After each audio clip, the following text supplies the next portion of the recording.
Bruce Buffer. It's time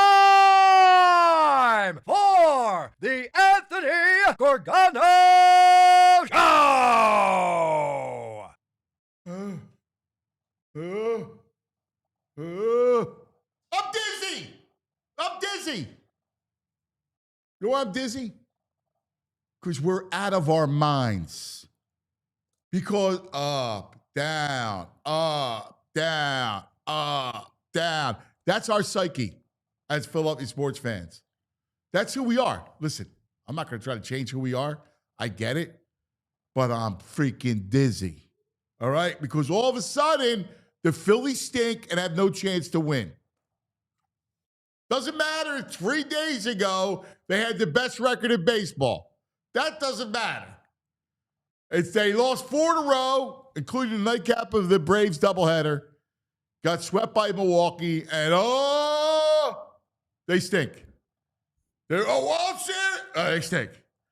Oh my God, we are neurotic.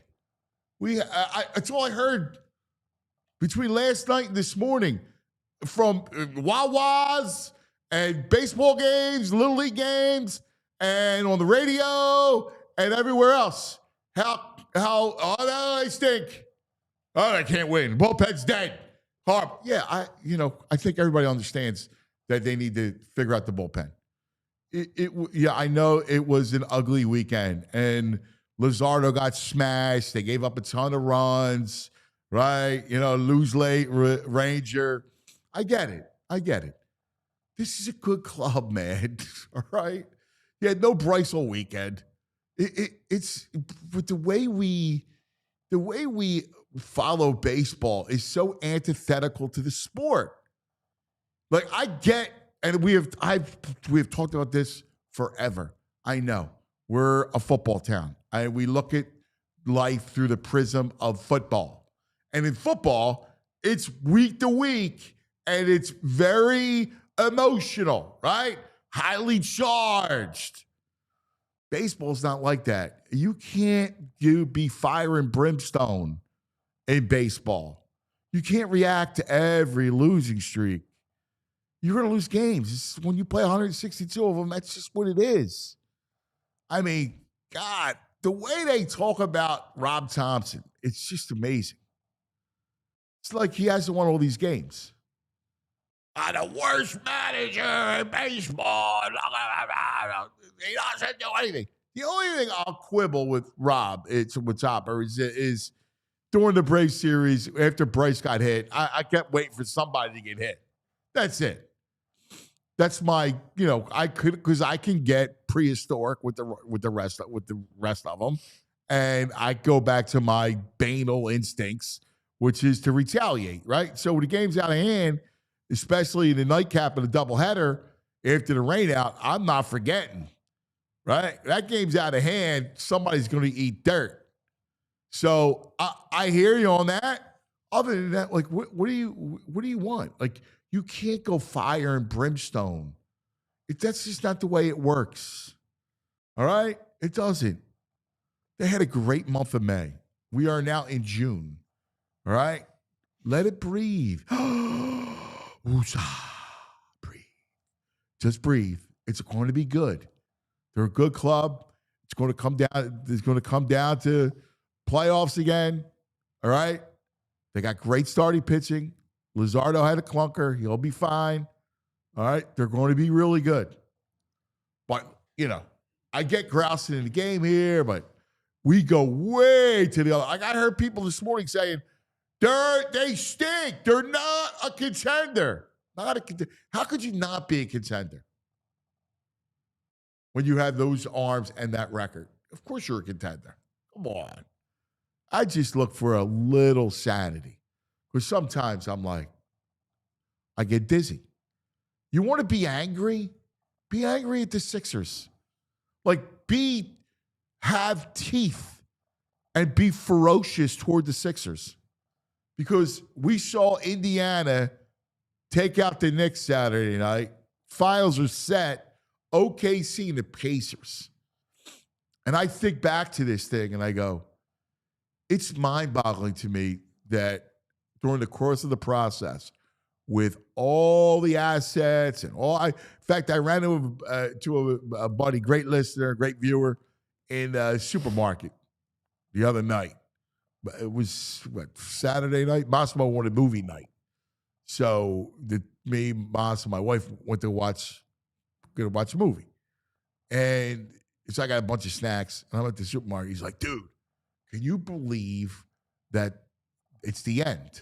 Like, it's the process is over, and it yielded nothing, right? Like they squandered all that opportunity, and that's what really hurts. Like when I look at Indiana and the Knicks, and I go, that should have been the Sixers. Like, how could the Sixers not be in the finals after all the assets they had and everything else? Not in the finals, not even the East, not even the conference finals they couldn't make. What a disaster. Oh, just a disaster. And I just don't know, again, I know we talked about this question on Friday, and some people believe it, that they can, our good buddy Kevin Nagandi, condolences for his dad who passed away over the weekend. Kevin thinks that the Sixers can rebound and that the Sixers can turn this thing around and get back to being a contender next year. I just don't know how that's possible with Embiid's knee. Unless the knee is, he could play on it for 2.5 months, I don't see how it's possible, no matter what you put around him. Whether it's, Paul George or KD or, McCain comes back with Maxey, whatever they're thinking. And unless Embiid's knee is miraculously fixed, it's a miracle. Then I don't know how that they could just become a contender. And I think I look at the finals being set, and I just think of all the heartache that team's given us. Phillies will be fine. All right? I'm not saying they're going to win the World Series, but Phillies going to be in the playoffs, and let's see what happens. That's baseball, right? Like, that's what it is. My man, fresh off of a big party weekend. What's up, brother? You all right, VG? Feeling good. Drinking a Pepsi. Yeah, I got to get a little caffeine. Andrew, he's drinking a Pepsi. He said, well, something's Nice up. room temperature Pepsi. First of all, it's a Pepsi. Pepsi sucks. All right, I'm a Coke man. Agreed. What we get in here? I drink with tear. I'm a Coke man. Coke Second man. of all, he drinks room temperature soda. There's nothing in the fridge. What insane person would drink room temperature soda? Someone had a long day yesterday. That's who. Okay, I'm with you. You gotta There's nothing stop. in the fridge. There's nothing in the fridge. We should have stopped in Wawa. I would love to get a fountain soda at Wawa. There aren't any in the city anymore. They're all gone, man. I'd have to go up to Delaware Avenue. I'm not going south to come north. Yeah. Get me out of the way. I like to get here a little early. Go to the convenience store on Spring Garden on Delaware Avenue, Spring Garden. The gas station does not have fountain sodas. I could have got a soda there, but They got it's nice. Room temperature. The belly likes it. Room Oh, temperature. man. Ice is too much this early in the day. Room temperature's horrendous. Yeah, you need ice, I man. couldn't drink anything room temperature. No. Oh, good room Either temperature it's water. cold or it's hot. In the middle of the night. That's what beverages are supposed to be. Nah, you wake up, some room temperature water in the middle of the night. Oh, It's so man. good. No, it's got to be ice cold, man. Yes. You guys are nuts. Crushed, crushed ice. Lunatics. We're nuts. Yeah, man. You're the psycho. Nah, science is on my back. Oh, the science has Dude, got me, man. dude, Science whether says screw the science- ice. I'm telling what's good. It's delicious. What people, Delicious. how people drink Look at it. this.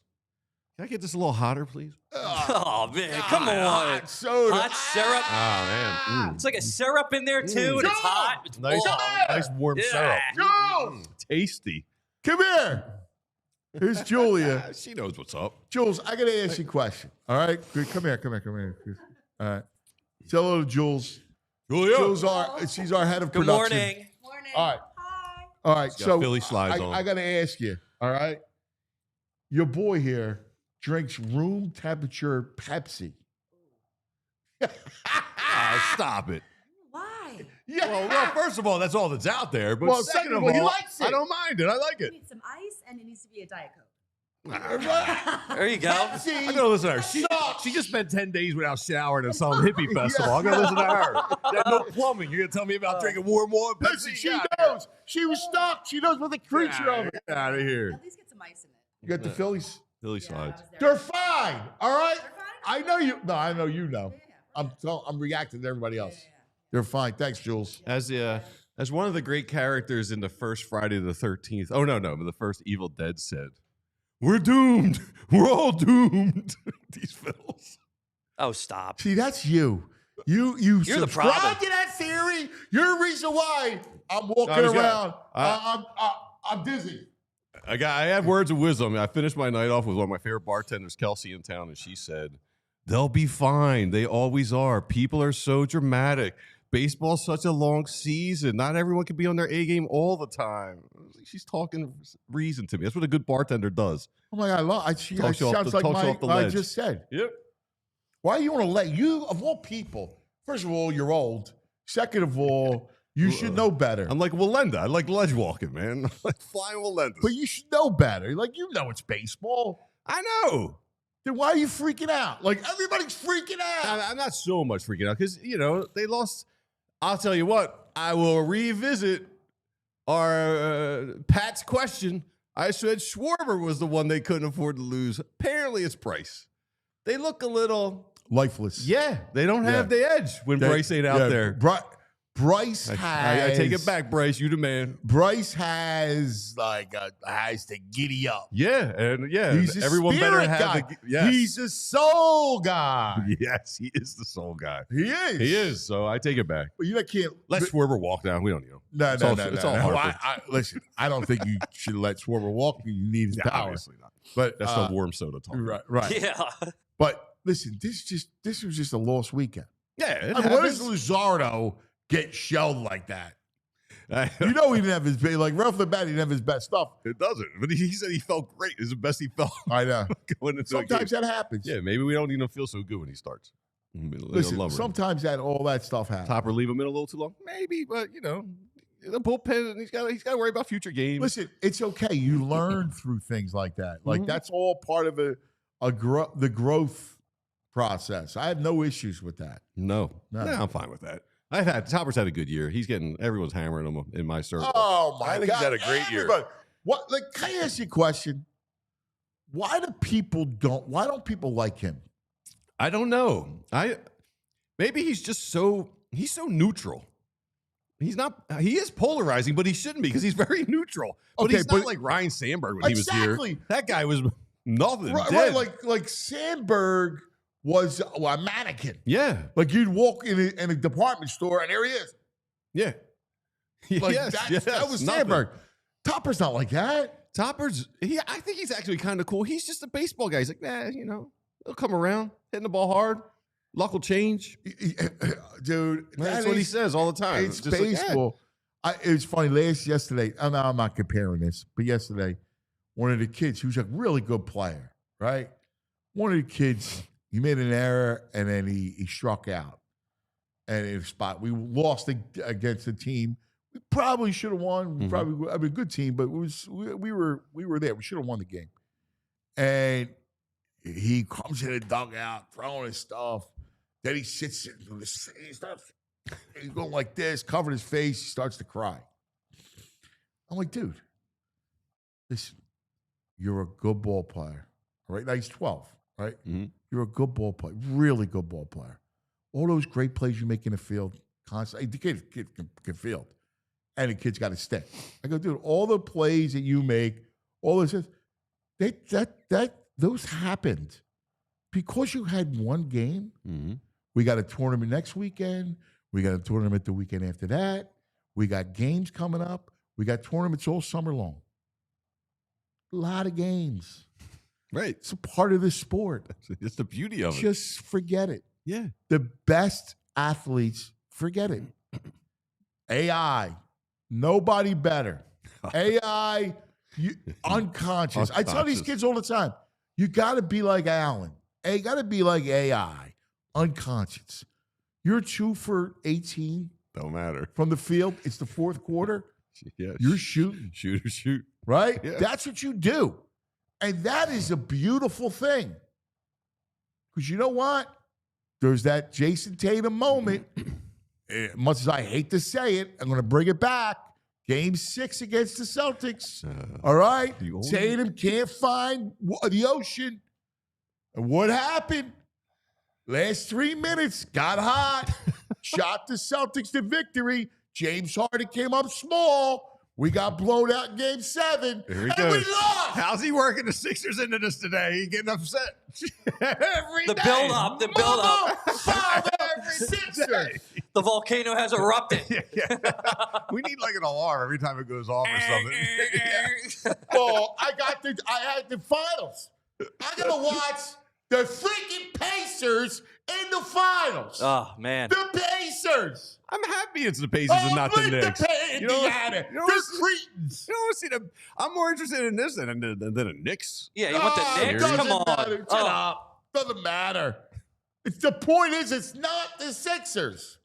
The Celtics get derailed with an Achilles, and it's not Sorry. the Sixers. All right, I'm gonna- All these freaking years playing the song, my big freaking mouth. I tell myself to shut up all the time. Play the song. Play it. Let's go. Burn it. Smashing Burn stuff the around the song. house. Hey, this is gonna Forget it. I'm gonna calm you Forget down. the song. Calm you down. We got some good Phillies insight from Philly Junk Wax in the comments. What's Junk say? Thompson leave pitchers in too long. He's obsessed with left-right matchups and makes the worst bullpen decisions in the playoffs. Team can't hit left-handed pitching. Outfield's one of the worst in the league. Phillies are in trouble and good teams expose it. You feel calm now? Yeah, I disagree with 90% of that. 90% of that. That's a Philadelphia narrative. K-Red, my Oh, biggest issue with Topper is he's too nice Canadian, doesn't get thrown out of games. But hey, progress. He got thrown out this weekend, right? Yeah, I mean, I love you guys. So, I mean, you guys are family. So, like, we're a part of the Philadelphia family. I just completely disagree with the approach, with that whole approach about, listen, kernels of truth. Mm-hmm. Are they built properly? No. Do they need a right-handed power bat? Yes. Is the bullpen thin? Of course. I mean, you lose Alvarado, all right, there's going to be stuff like that. Mm-hmm. I don't think that Topper completely mismanaged the bullpen in the playoffs. I don't think that's why they lost. I think that they squeezed the bat. I think that's part of why they lost to Arizona is they got tight. They're built to hit home runs, and they're not built to kind of battle through at bats, right? Like that's kind of what their build was. That's their construction. And it played out against the Mets. Their approach was not there. All right. When they're facing guys that aren't giving them heat or pitching them backwards, it throws them off. I mean, that's what doomed them the last 2 playoffs. Mm-hmm. They still won a slew of games. All right. Like, come on. I mean, Trey's a busher. That ball. I don't understand how a major league. I mean, there's errors, but Nah, it was bad. yeah. It was bad. I'm not That's gonna. a high score. That's a high I don't score. listen, I'm making excuses. I'm not telling you Topper is, Jim Leland or our own Charlie. I'm not saying he's Charlie, right? Like they're, whatever. But the dude has won a ton of games. He's been part of winning forever with the Yankees forever. He knows the game. Like, to think that we know the game more than he does when he has lived it in winning clubhouses, like the Yankee thing, and being a part of Torrey's staff, his right-hand man, is legitimate. Mm-hmm. I think I'm just saying, a little respect. I'm not saying you got to go crown him right as Mr. Manager. But I think the biggest part as a leader of men and all, or as a leader in sports in general, the biggest thing coaches, managers do is keep people mentally fine during the struggles.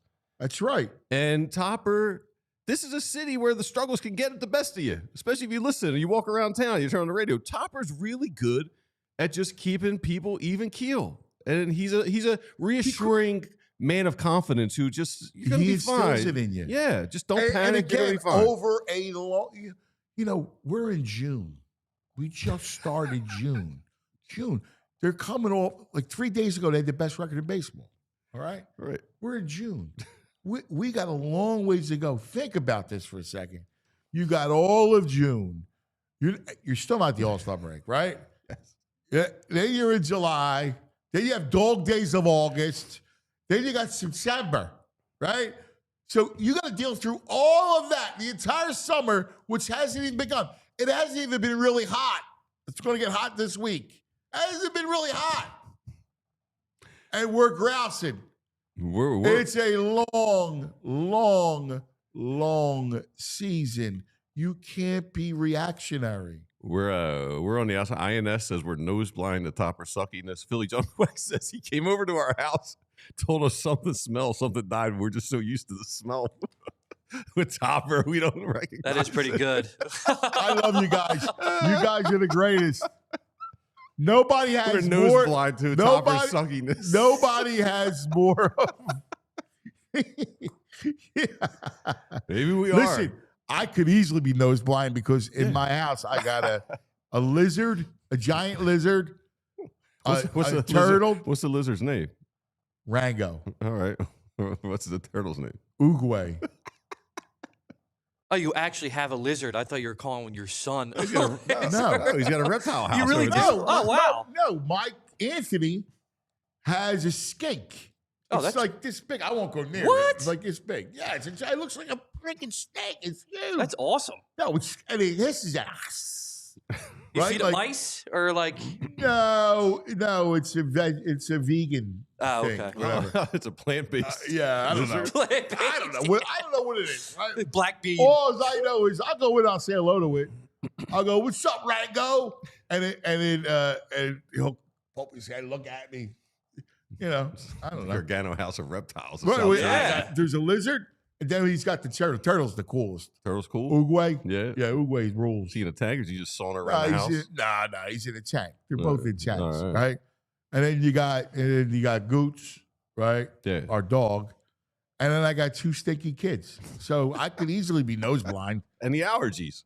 Yes. So Yeah. I'm easily nose blinded. Mm-hmm. All right. Someone who's not nose blinded is Jim Salisbury. All right. So Jimmy Steaks, to talk us off the ledge. Oh, I got a Jimmy Steaks nugget from the weekend. I can't wait to break up. Really? Oh, yeah. I'm impressed. Yeah. You'll see. All right. I'm Yes. looking forward to it. I love that. Jimmy Steaks. All right. Let's talk about some of our friends, shall we? Yeah. Let's talk about Cherry Hill Jeep. That's right. You're looking for a Jeep. You're looking for a Ram truck. There's only one dealership in South Jersey who's been the market leader since 1967. Minutes from all the bridges. Just over the bridge. I can get to the dealership in like 11 minutes from our studio here in just above Center City. Our friend CherryHillJeep.com got you covered. Now, again, that's my man, Dante, who runs Cherry Hill Jeep, part of the Folk Auto Group. It's my man, Charlie Folk, who's got dealerships across South Jersey, and it's a name that you can trust, all right? I know. Listen, I've seen how they do business with people. I see how they treat people. They treat people like gold, all right? That's the truth, all right? Best prices, best service. Dante's, you'll love them. You'll be inviting them over for dinner, all right? They're celebrating savings all year long, all summer long. It's not just about, it's Memorial Day savings. Oh, yeah, Labor Day, all this stuff. No. You get savings all the time. Slide into a Jeep Grand Cherokee this month. Not only is the most awarded SUV ever, it was named Motor Week's best midsize utility vehicle for the past 2 years in a row. That's in addition to being the 2024 IIHS top safety pick. That's right. Pull away the most luxurious and functional pickup truck in the market, the Ram 1500. Yeah. I can see you driving a Ram 1500. Ram 1500? Yeah. That was the Motor Trend Truck of the Year. Blasting some Motley Crue out of it. Yeah. All right. I totally see that, dude. Be pretty cool, man. Hey, he would look cool driving a big Ram truck. Yeah. I got to send you over to Dante. Yeah. You got to do it. Stop in today. You tell him I sent you, cuz, PHLY, whatever. You get an additional $1,000 for your trade-in. And listen, they're going to take care of you. Like, you'll get like the gold service, family kind of deal. All right? So make sure you go there. I know people buy Jeeps and Rams elsewhere. I just don't know why. Oh, drive home your new Jeep today. That's right. Ram today. Minutes from all bridges available online 24/7. CherryHill.com. That's right. CherryHillJeep.com. Let's talk about Parks Casino and home of the Bet Park Sportsbook online casino app, the best app that we all use here. The only app that we all use here is the Bet Park Sportsbook online casino app. They got it all. Playoffs are starting. What's the line for game one? OKC. Can you look that up? Yeah. OKC Pacers. And then give me and I think Edmonton, Florida is a pick your nose. Yeah, Florida's not a favorite. I think it's close. I don't know. I could be wrong. I think it's close. Let me get to the the brain will have us covered a little bit later on, but they have all the in-game betting, baseball, playoffs, you name it, right there on the app. OKC minus 715 to win. Now, what's the game one line? Game one? Yeah. 7.5, 8? 9. Niner. Wow. Pacers getting no respect. Wow. Check that out. Oh, Edmonton, heavy favorite, minus 132. Probably not heavy, but good favorite. Edmonton, well, it's in Edmonton. What's Yeah. for the series? Pick your notes, probably, right? Look, Look at that. Edmonton favored, minus 122. All right. Look Not at the that. Cats. Wow. The oil. The oil. All right. Check it out. They have all the casino games, the live dealer, blackjack, roulette, craps, hot online slots, Peaky Blinders, Cash Eruption. Flintstones. They have a Flintstones one? Yeah, dude. I know Yabba you're dabba doo. I know. Yeah, love the Yabba dabba Flintstones. doo. You're Mr. Pebbles. Check it out. All right. New customers get up to $1,000 casino bonus back if you're down in the first 24 hours. BetParks.com has all the details. You got to be 21. You got to be in PA, New Jersey, Michigan, Maryland, Ohio. Gambling problem, call 1-800-GAMBLER. Now, joining us, you need to make an intro for this guy. Hey, I do. I work on that. All right? Yeah, it's true. Because he's usually a twice weekly guest, especially during the baseball season. He's got a big story out. All right? Mm-hmm. Yeah. He caught up with Bryce. The only one to catch up with Bryce. It's on allphly.com. You got to be a diehard member. You got to check this out because nobody's better when it comes to the baseball scribe than he's a Hall of Famer, by the way. First bout. That's right. Our buddy Jimmy Stakes, Jim Salisbury, with the Phillies are the Dodgers big blue. deal. Good morning, Jimmy. You got my Dodger blue on just for Yeah, you do. Greg. It's not really Dodger blue. That's not Dodger It blue. says LA on the front. No, that's Larry Anderson's. He has an apparel line. Larry, seriously. All right. Yeah, he sells them for a charitable cause. Nice. Great stuff. I got a hat, got a shirt.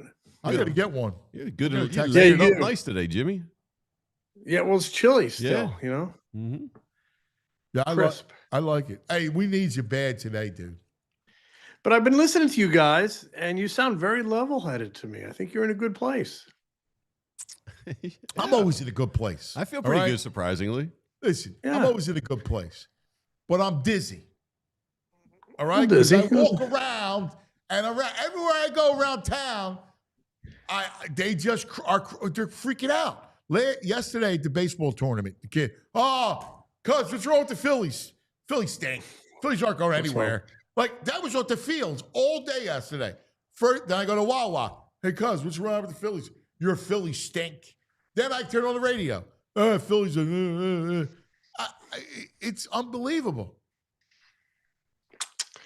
Yeah, it's well, they still got 100+ games left. I think they have plenty of time to right the ship after a little blip here. Let's not forget they had a great month of May, 19 wins, tying for the major league lead. Ended the month with the best record in baseball.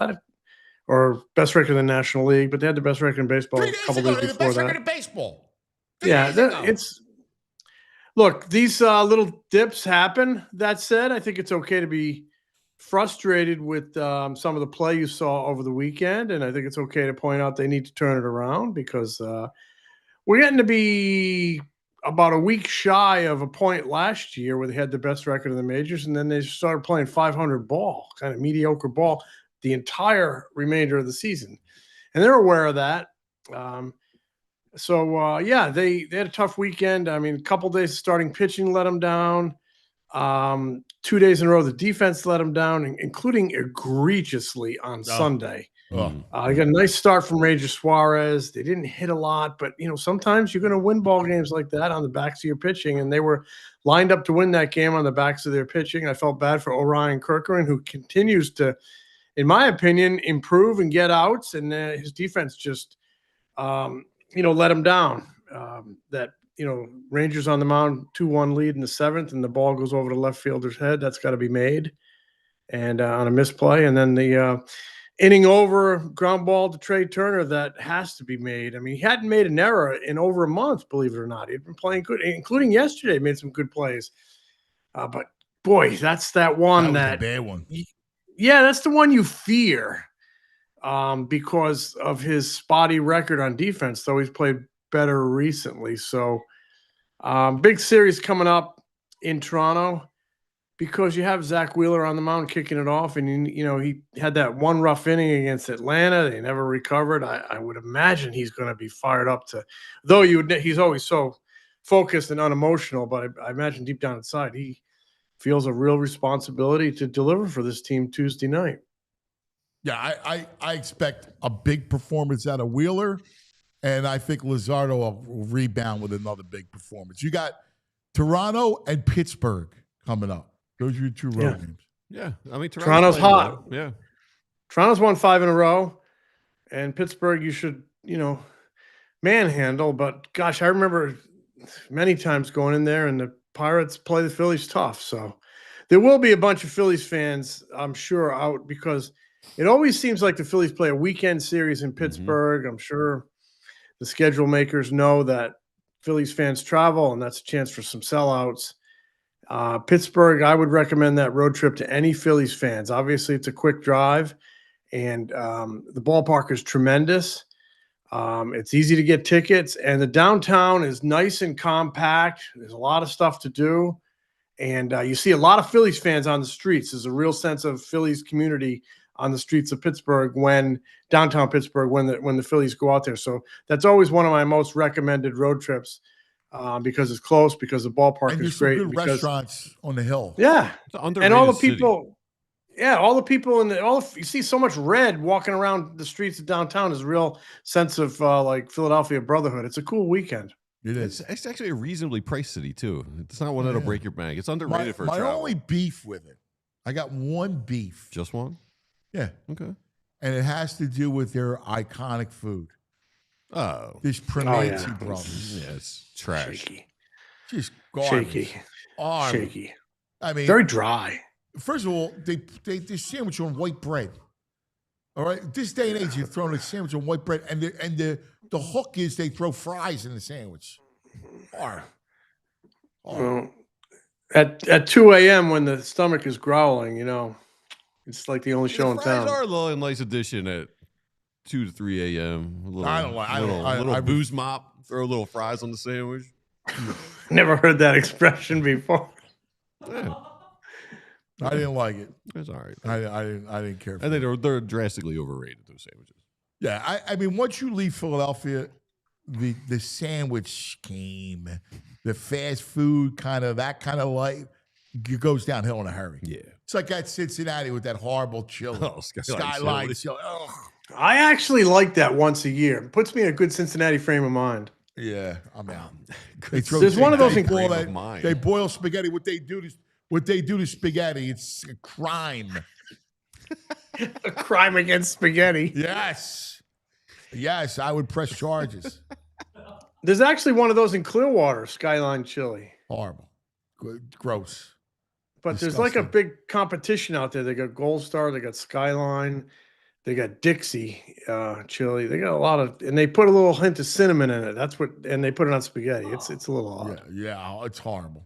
I mean, everywhere you go, even Chicago boasts. Oh, we got The dogs, right? The hot dogs. the hot dogs, the Italian beef they call it. It's like a hot roast beef sandwich with the jardiniere. Even that, it all pales to Philadelphia. Hey, we're the capital of the world, Anthony. Well, when it comes to that stuff, Yeah. seriously, cheesesteak, roast pork, Hoagies. hoagie, you can't go wrong. You got some good delis with some nice. You know, yeah. I mean, all kidding aside, Yeah. I agree. All kidding aside, it is what it is. Anyway, I'm sorry. Yeah, we I'm not gonna, digress. Jimmy always I'm has not a gonna food sell digression. my home turf.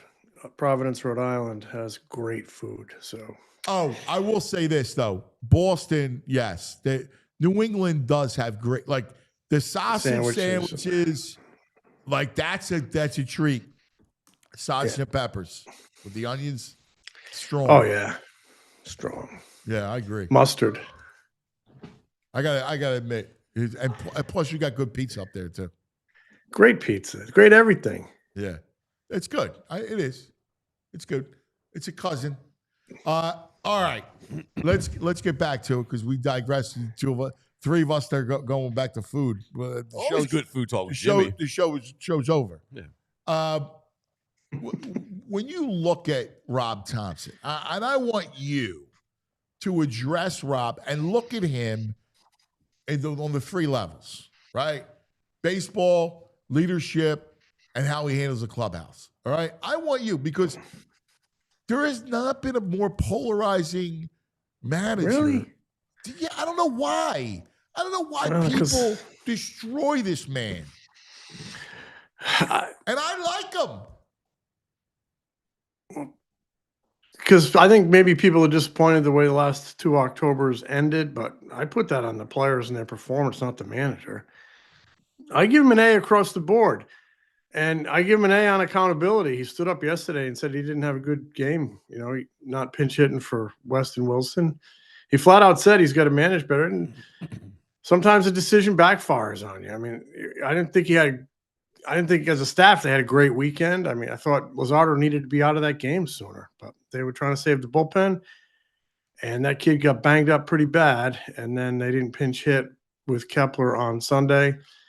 The only good move is a move that the player makes it a good move. And sometimes it doesn't happen, but they didn't go to the postseason 10 years in a row. And he's presided over 3 teams that have gotten to the postseason. The stays have gotten shorter and they need to cash in this year. But when you look at this team's issues, Rob Thompson is not, to me, not even remotely an issue. I think he does a good job in the clubhouse. And like I said, you can make all the moves you want. It's up to the players to turn that into a good move. And oftentimes this team does. The number one job of a manager is to manage personalities, is to manage the baseball season, because you're going to have ups and downs. It's like climbing Mount Everest. Some days it's going to be smooth sailing. Some days there's going to be the wind whipping and the snow's going to be coming down sideways and it's going to be sleeting and you're going to be falling down. And it's how you manage the rough spots, how you like the mariner through a angry sea. Sometimes it's smooth, sometimes it's sometimes it's the angry sea. It's I roiling. like It's how you handle that. Keep going. They trust him. They respect him. Trust and respect are the two number one, and communication. Yeah. He's good at all three of them. He's He good at all is. three of them. I see it. I agree. I think he's had a great year. I feel bad that the chat. I want to bridge the gap. I remember the day, and you and I bore witness to it, when the great Charlie Manuel got destroyed here. Mm-hmm. Was destroyed on a daily basis. Anthony, I mean, he was destroyed after his opening press conference. He was destroyed the first 3 years he was here. Pat Gillett came in and almost let him go after 06. Almost let him go. I remember covering that story for the Inquirer. It was like a vigil. Like, is Pat going to let Charlie go or is he going to stay? Because Pat had just come in and he was evaluating everything. And that was 06. They didn't get there again. And Pat made the decision to stick with him, made some coaching changes, but made the decision to stick with Charlie. And then ultimately, and Pat was quoted as saying this many times, he believes that keeping Charlie Manuel was the best decision he ever made in his Hall of Fame, great Hall of Fame career. I mean, Pat Gillick is right up there in the rare air of executives in any sport. And he thinks it was the best decision he ever made. So, and Charlie's strength was the players busted it for him. Obviously, he had great personnel, and he'll be the first to tell you that. Players make the manager. But, there was a lot of trust there. There was a lot of respect there. They busted it for him. When they didn't play well, they felt like they let him down. That's how much they cared about him. And I actually see a lot of that, some similarities in Rob Thompson. To me, they're kind of both – they're both the accidental manager, if you think about it.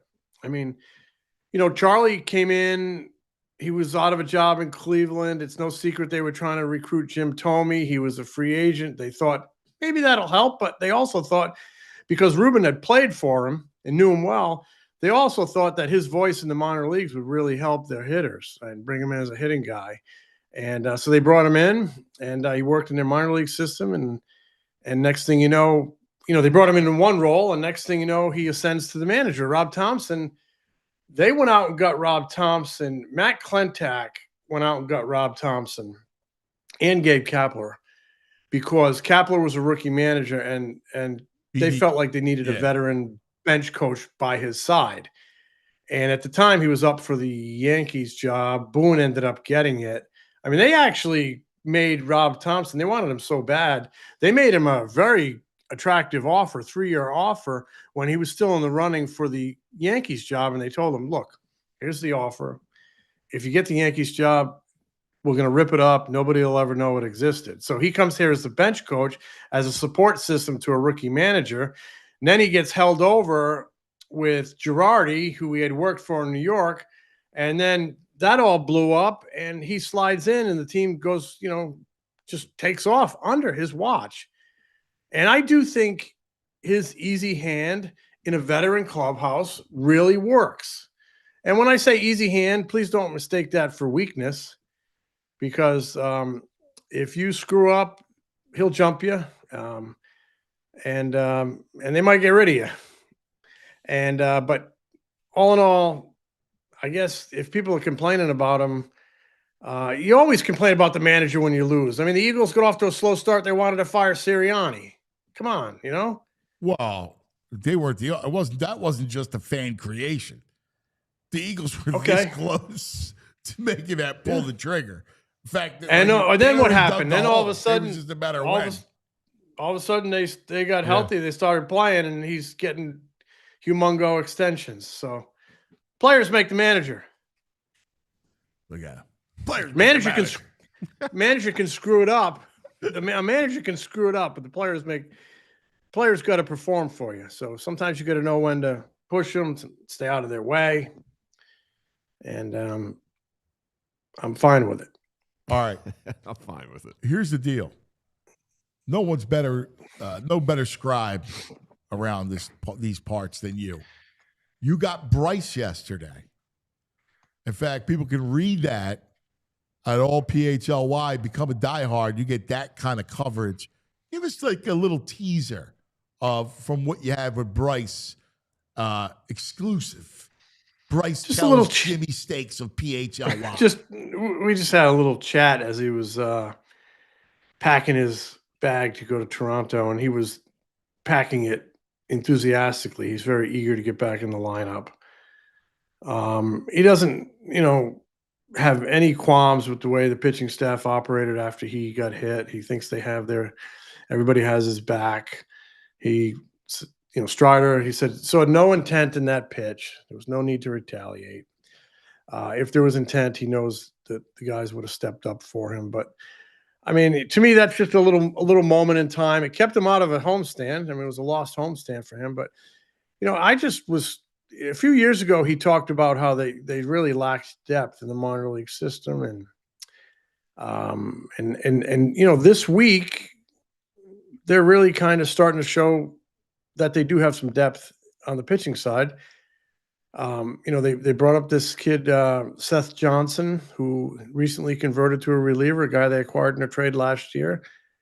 And he's eager to see him in relief, but they're going to bring up Mick Abel to pitch on Thursday. Kid from their farm system, former #1 pick, pitched really well a couple weeks ago in Philly. He's coming back to get another one. And then, in a blink of an eye here, we're going to be at the All-Star break, and then Andrew Painter's going to come. So I don't know if these guys are going to be here for good. I don't know if they're going to go up and down, but I'll tell you what, you get outs and they're going to find a place for you. And this is a land of opportunity for the bullpen. So you want to step up and get outs, they'll find a spot for you. Painter's obviously going to be in the rotation or be used as a starter. And, you know, I also talked to Bryce about last year. You know, on June 8th, they were 40-19, best record in the majors. And then from June 9th to the end of the season, including the Mets series, those 4 games against the Mets, that was a 102 game stretch. They were 51-51, 500. That's not real good for a team like that. And he knows that. And he said, we can't coast. We can't coast into it all this year. And that's, I think, good awareness, because I thought there were times last year when they did coast a little bit, and I think it would really help this team to, when they get to October, and I believe they're going to play in October, but to go in there with a good edge, having to earn it the whole way, all 162 games. And the way we're seeing the NL stack up, they're probably going to have to. There's so many good teams here, and everybody vying for that wild card. There's so many good teams out west. The Mets are playing great. The Cubs are playing great. The Phillies are going to have to stay sharp throughout this thing. So this Toronto series, the start of June, 4-game losing streak, poor homestand, poor defense, couple days without good starting pitching, not enough good offense throughout the homestand. Bit of a gut check, bit of a character check. Just a small one. I'm not a panic guy. You know that, especially at the end of May and on June 2nd. But time to get into form, and I think he's coming back at a really good time. And I think a hungry Zach Wheeler, after getting beat by Atlanta the other night, coming back on the mound at a good time. Jimmy, can I ask you, like, we saw Weston Wilson not have a great game defensively. Otto Kemp's only had a month or so in left field. With his bat and stuff, why is he not up here? I don't get what they love about Weston Wilson. I don't know if they love it, but at least give Kemp the chance. He's still batting .322 after, like, I don't know, he's got over 200 at bats. He's hitting home runs, he's hitting doubles. Again, if you hit, they'll find a place for you, and I think he will hit his way here at some point for a look. I think there's probably a few things in play. One is the 40-man roster. Wilson's on it. Kemp is not. So Wilson, that buys you the first shot. You're on the roster. I mean, it bought him the shot over Cody Clemens when Wilson finally got healthy. They let Cody Clemens go, but Cody Clemens is raking in Minnesota. Raking. Good hitter. Hated to see him go. I mean, sometimes I know the whole platoon advantage thing, but man, sometimes I'd rather have just the good hitter if the other guy's not going to hit. But I mean, Cody Clemens was a nice piece to see him walk away. So you have to, Wilson's getting an opportunity. You have to cash in on it. I mean, he's got to put that ball in his back pocket yesterday. And I'm sure he knows it. And he's getting the opportunity right now, probably by the reality, like I said, that he's on the roster. And if he doesn't produce, I think we will see Kemp at some point get a shot. Now, defense is not his strong suit. Good bat at that level, has never played in the majors, but I have not seen him a ton, but I've talked to a bunch of people who have seen him a ton, and it just kind of struggles a little bit defensively. He's kind of a corner infielder, plays some left field, but I do think it's, like I said, at some point he'll get a shot and maybe to fit in that left field platoon with Kepler. And if that doesn't work, I think in addition to looking for a quality 7th, 8th, or 9th inning bullpen arm, they'll look for maybe a right-handed complement bat in left field. But it's up to it's up to Wilson or Otto Kemp when he gets his shot to lock that down so they don't go out and look for one. What do you think about, Crawford had an unbelievable May too. How long can they keep him? Unbelievable. He hit 389. Yes. He's including yesterday, which was June 1. He's hitting 389 since the start of May. He's got an on-base percentage over 4. Pitching. Yeah. They started him in AAA with the idea that maybe he might be here this year because they know center field is a question mark. And he's done nothing but deliver and nothing but show them they made the right move and fast tracking him at 21. He's like 4 years or 5 years below the average age in that league. And I know the pitching is not electric at the AAA level. More of your top end firepower prospects are kind of going through AA, and there's a lot more veterans kind of know how to move the ball, a little crafty at the AAA level. But I mean, he's anything you put in front of him, he hits. He gets 2-3 a day. So again, I think, like I said, they started him in AAA with the idea he might get here, and you might see him here, especially if nobody locks down that center field job. To me, the big challenge, and this is why a AAA coaching staff, AAA manager, AAA coaching staff is so important. You need smarts and experience and wisdom at that level, is because, you have to really evaluate and ascertain, is this kid at age 21 ready mentally to go to the cauldron of a major league pennant race, to go to the cauldron of Philadelphia, 42,000 people. And also where just face big league pitching. Like I Big see it league, around. you have I to- see it around majors, right? Like the A's have brought a bunch of kids up. Toronto's got a couple kids, young kids. Like, and they're overmatched, right? Like you see it around baseball, And you don't want that to happen. right? Because you don't want to lose the kid. You don't want the kid to get Right. down. And I'm not saying you would lose him forever, but now he's got to start up and go back to AAA. I don't know. It's a hard call. He's a very young man. He hasn't experienced a ton in pro ball, but he's very, very talented. He's having a very, very good year. And I'll tell you, he's on their radar. That's why they put him in AAA at that age after 40 games in AA. And Dombrowski has never been afraid to push young guys. No. So that's another piece of this puzzle that makes you think. And the fact that these guys in center field in Philadelphia just have not produced consistently. They've both had opportunities and they haven't done enough. That makes you say at some point they might give this kid a shot. It might be a good roster to give him a shot. You got 30-somethings all over the place, behind the plate. I agree with you. I would wait. Like the kid Clark is the kid from Oakland I was thinking about. The kid Reeve is in Kansas City. Both good prospects, but have struggled, since coming up. And big league pitching is a lot. You bring up AAA, you see better stuff in AA, more talented stuff in AA. You do AAA. So I'm with you, and I almost would look toward the end of the year. Like when you get Painter up here, then you want to bring Crawford up here.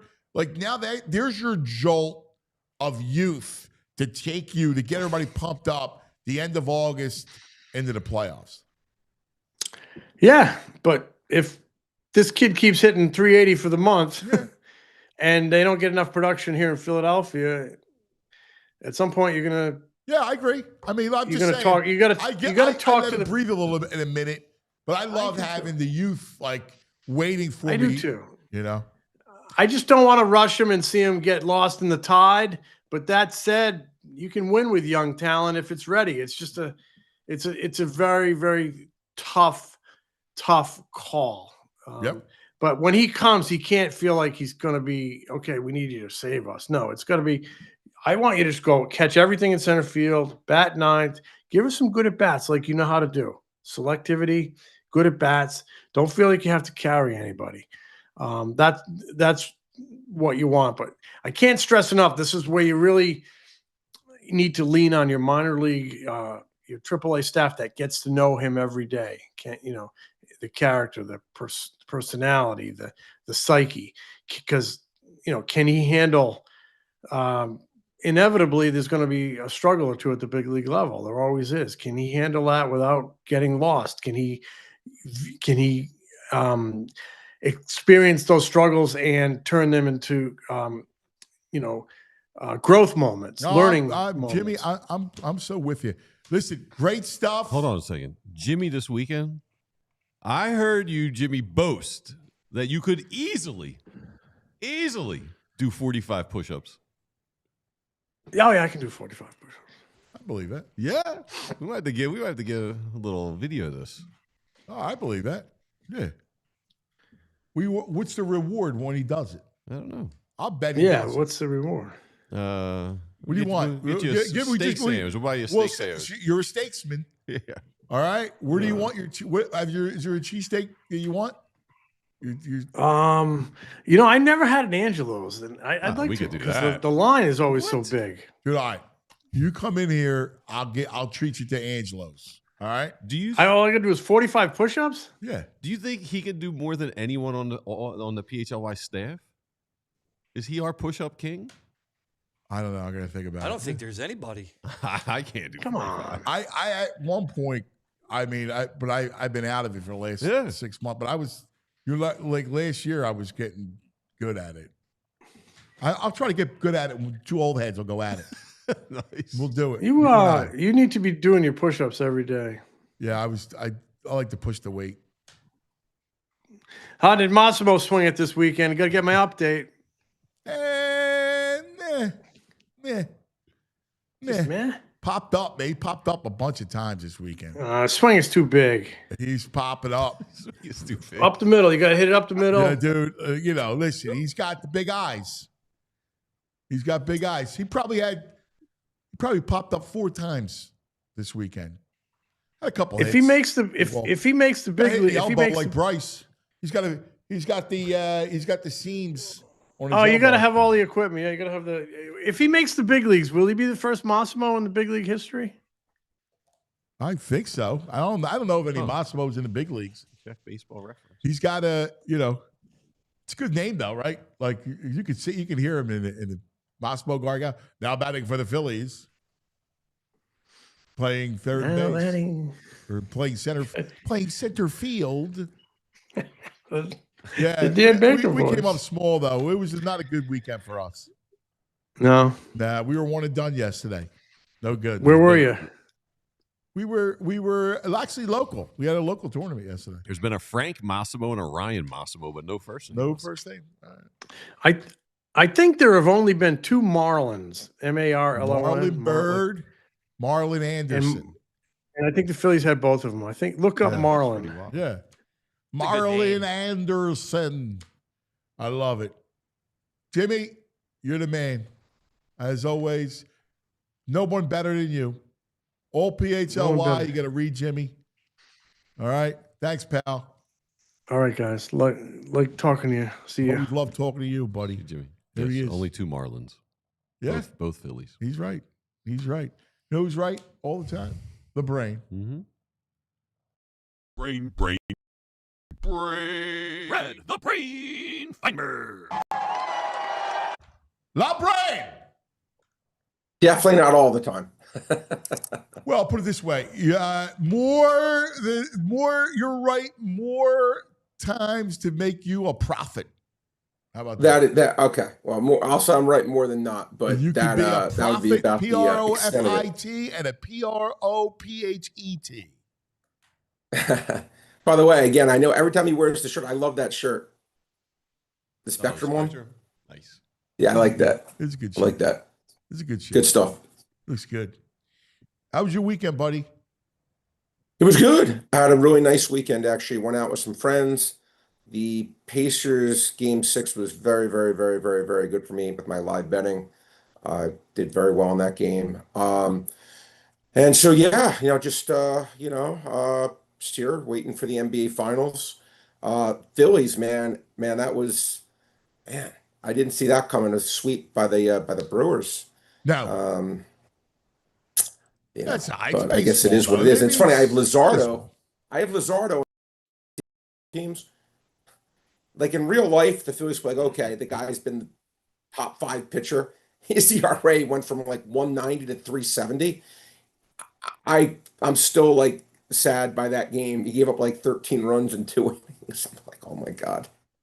Yeah, I mean That's just from a fantasy baseball perspective. Yeah. From a real life perspective, from the Phillies, all right, it's one Yeah. bad start. Who cares? Right. But like when It your hurts fantasy you. team, it's an accumulation of stats. It's a cumulative season or a week-to-week season? Yeah, it's cumulative. It's not like a Yeah. weekly thing. Like, all right, whatever, yeah. it's one start. No, That this is hurts. like, it hurts. It does because you get, at once. Think about it. But from his point of view, just think about this: if he's going to arbitration or whatever the heck these guys do, Yeah. and you see a guy with One a start 1 like ERA, that's a big blemish. it's it's a just big gork. it's amazing. It like ruined his whole stats. I know.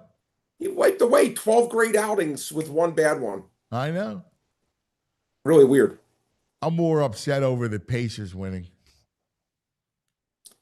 Well, It's not. Okay. It's not about the game. It's just the fact that the Sixers have squandered the past decade, and I turn around and here are the Pacers in the finals. wait, did you see Did you see my favorite thing though of that game? Did you see after the game, VG? Did you see it too? When they go and the winner of the 2025 Larry Bird Award, and it's funny. Tyrese Halliburton starts to walk up to accept the award, and they go, he was minus like 99999 to win the award. Like it was like it was done. It was Halliburton's award. You could actually bet on this. He was like a zillion to one favorite, and he starts waking up to accept the award, and they go Pascal Siakam, and he goes. And he starts to walk back. So that's a meme. Oh man, That's a meme thing that this guy Drewski started. Oh, He's a yeah? comedian on Instagram Yeah. and stuff like that, and he did this whole thing back at like a charity event where he acted like he was about to get the award, and then Tyrese, I guess, mimicked him doing it. Oh, okay. All right. Yeah. It was pretty funny because it just, I mean, I just assumed myself. I just wish, again, not that it means anything other than whatever, but I was like, it was just pretty, because I assumed when I saw that, I'm like, I'm no Halliburton had to win the thing because he like won all those games for them, but I guess, I don't know, I guess he didn't. But it just I mean, made me laugh Siakam had a seeing him. great game 6, but He did. Well, that, that's He what had two we talk about really good recency games. bias. yeah. I mean, look. By the way, again, it's fine. It's like who really cares anyway? But you're right. And Siakam, look, he's a good player, and Indiana, again, the depth of Indiana overcame the Knicks maybe higher, if you want to call it top end talent.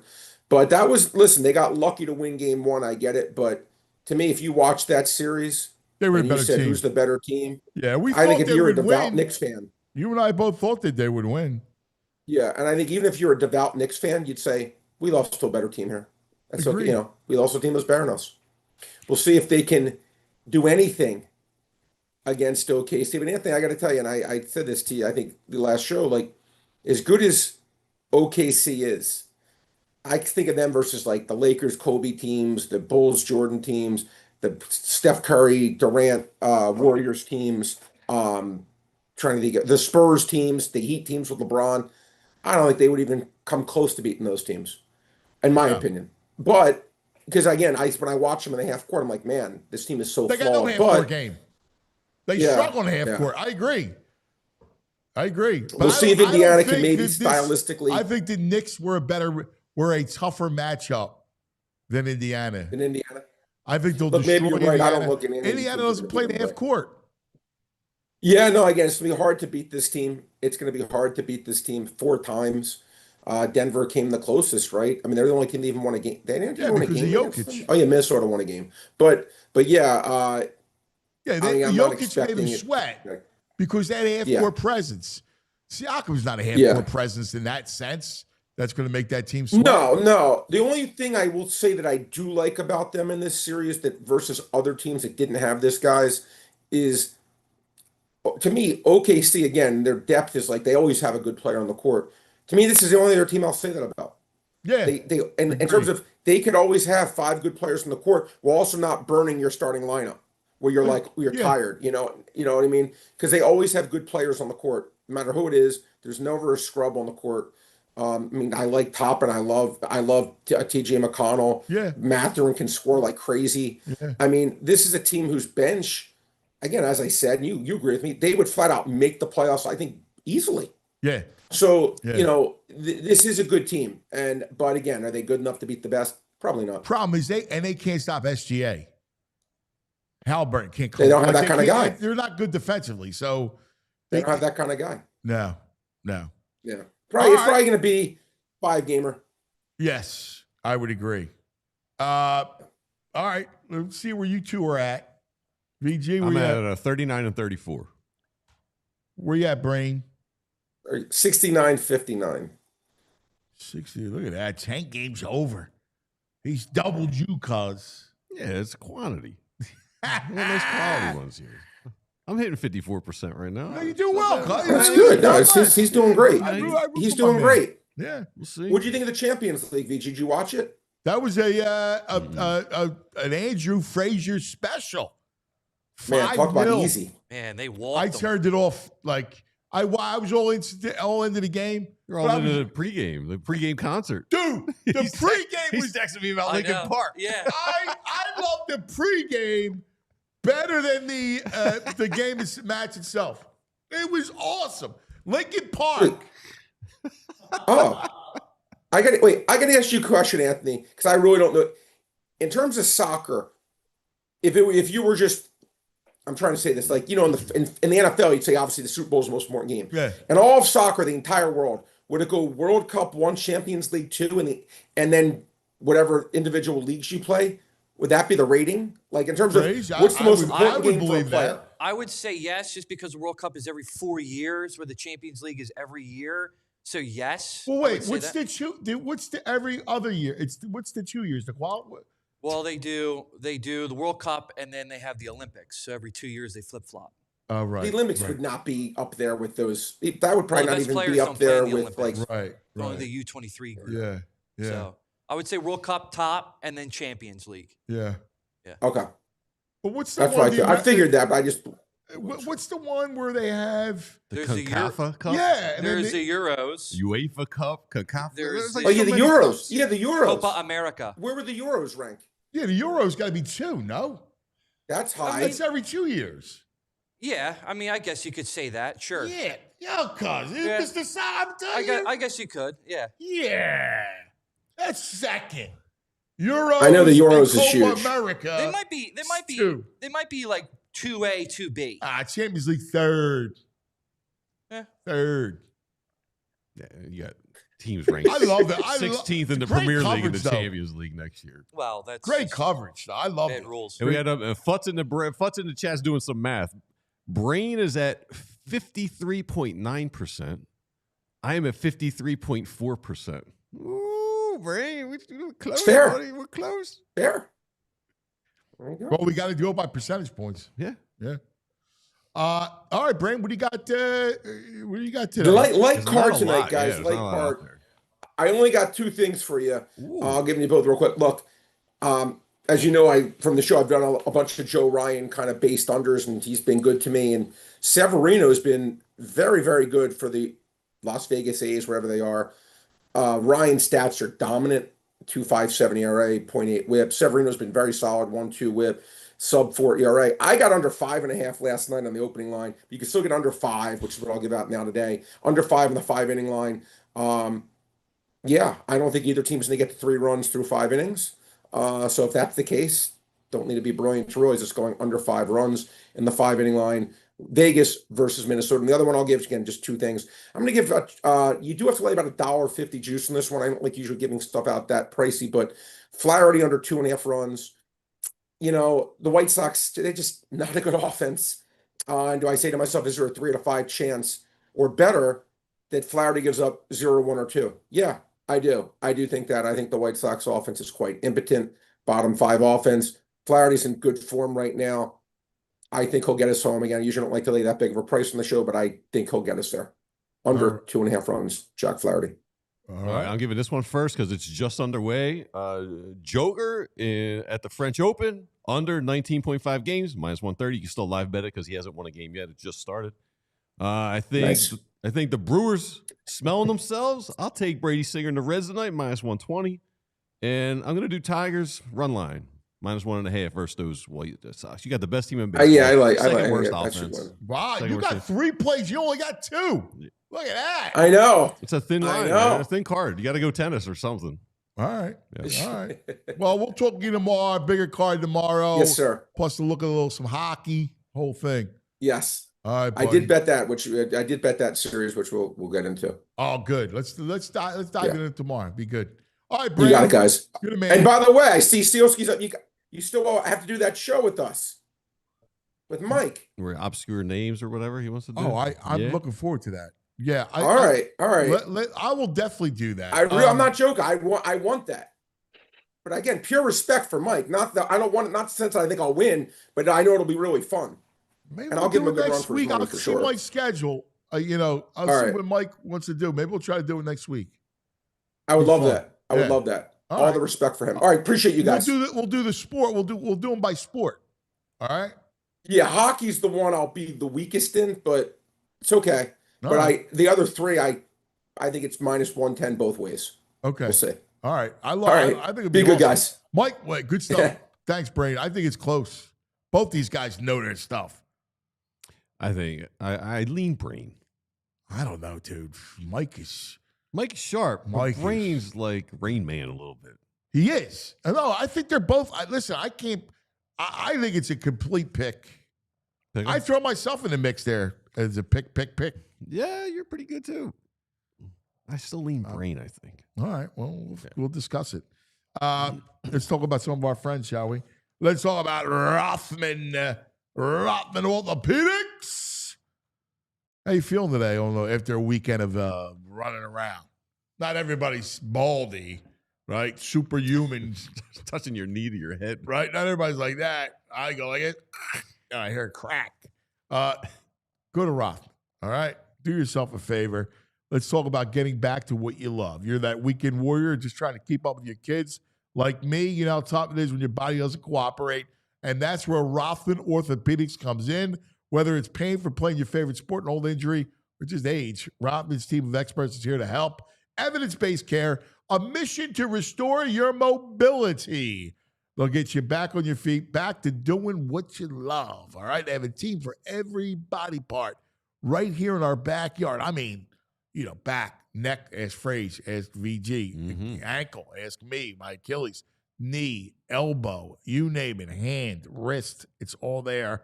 Don't let pain hold you back. Visit RothmanOrtho.com/PHLY to schedule your appointment today.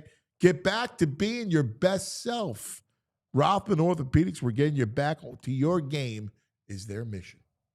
Let's talk about Empire today. Empire. Let's do some flooring. You got to have some good flooring. Just like a team needs a good home court field ice advantage, your home needs a home floor advantage, and Empire Today can help you get it.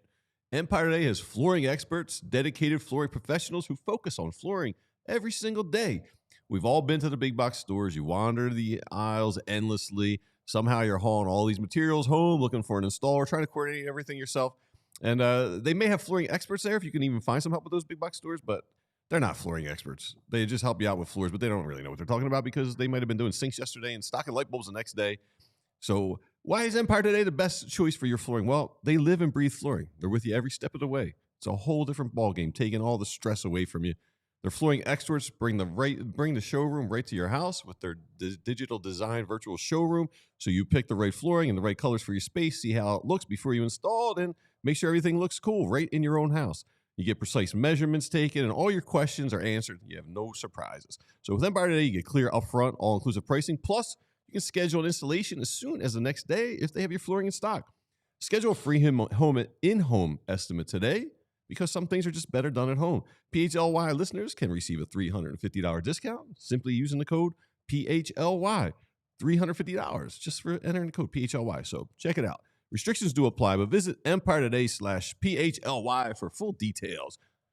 Empire Today. All right. Now joining us, the great columnist, one of my favorite people, man. Love to read him. Love to talk with him. He's just, he's the best. 4 for 4 bread. The great Mike Sielski. Michael! 28 minutes to Wapner, Ant. 28 minutes to Wapner. So I'm curious. I don't know. You versus Brain in the bust out championship of the world. It could be. I think it's a battle. Now, Tasty Cake Dom wants in. Oh, yeah. Does he really? Okay. Turn this into the college football playoffs. We'll have 12 people involved and narrow it down. I mean, I don't know that you have a weakness. Well, this has suddenly gone from like Tyson Holyfield to WrestleMania 3, where it's just going to be a pile on. You know, we get you involved. We get Tasty Cake Dom. I mean, it could be people coming from everywhere. I know. I'm going to say, like, I don't know that I think you two will be the champs. I think we're going right to the title fight. And I don't know. Do you have a weakness in your sport? You have because I think you're a hockey man too. Like, I think you know hockey bust out. I'd like to think I can do all four. I probably know a little bit more hockey than most, and I probably know it's a brain weakness. More recent baseball would probably be my weak spot. More recent well, we're going to go bust out. So it's only Philadelphia athletes or No, The it's whole just sport? all sports. Oh man. Oh, We're going to man, go okay. all sports. I mean, you know. All right. I got to start drinking the egg yolks and, running it at 5 a.m. Well, let me ask you a question. I got to figure out how to do this. Should we do all local first or just do all national with local mixed in? VG, what do you think? I kind of like the local with a little. I do sprinkle too. of That national. was how I was leaning. Yeah. All right, well, let's go local. I'll just go local. Yeah, I like local. Okay. All right. I'll go All right. Then we can branch out. Let's do because local something tells first. me, if I said to you like 1988 baseball, you're going to know guys. Sure. Oh, yeah. Yeah. All right, we'll start local. Yeah. All right. Okay. Local, Sounds I got good. news for you. You kill it on local. I put myself in there mixed local. All right. You know. I Two don't man know. enter, one man leave. So There how do can you- be how- only one Highlander. How are the questions? Like, do you say like who wore this number or who played this position? I'm the or- moderator. I'm going to come up with them. I'm going to All come. right. They're going to be different. They're going to be differently phrased Okay. questions. All right. They might have Okay. a number. They may have a name this man Okay. who played at Syracuse, Okay. who was supposed to be the White Magic Johnson.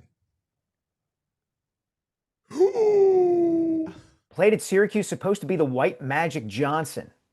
When he was How drafted far back are by we the- going? When he was drafted by the Sixers in the 80s.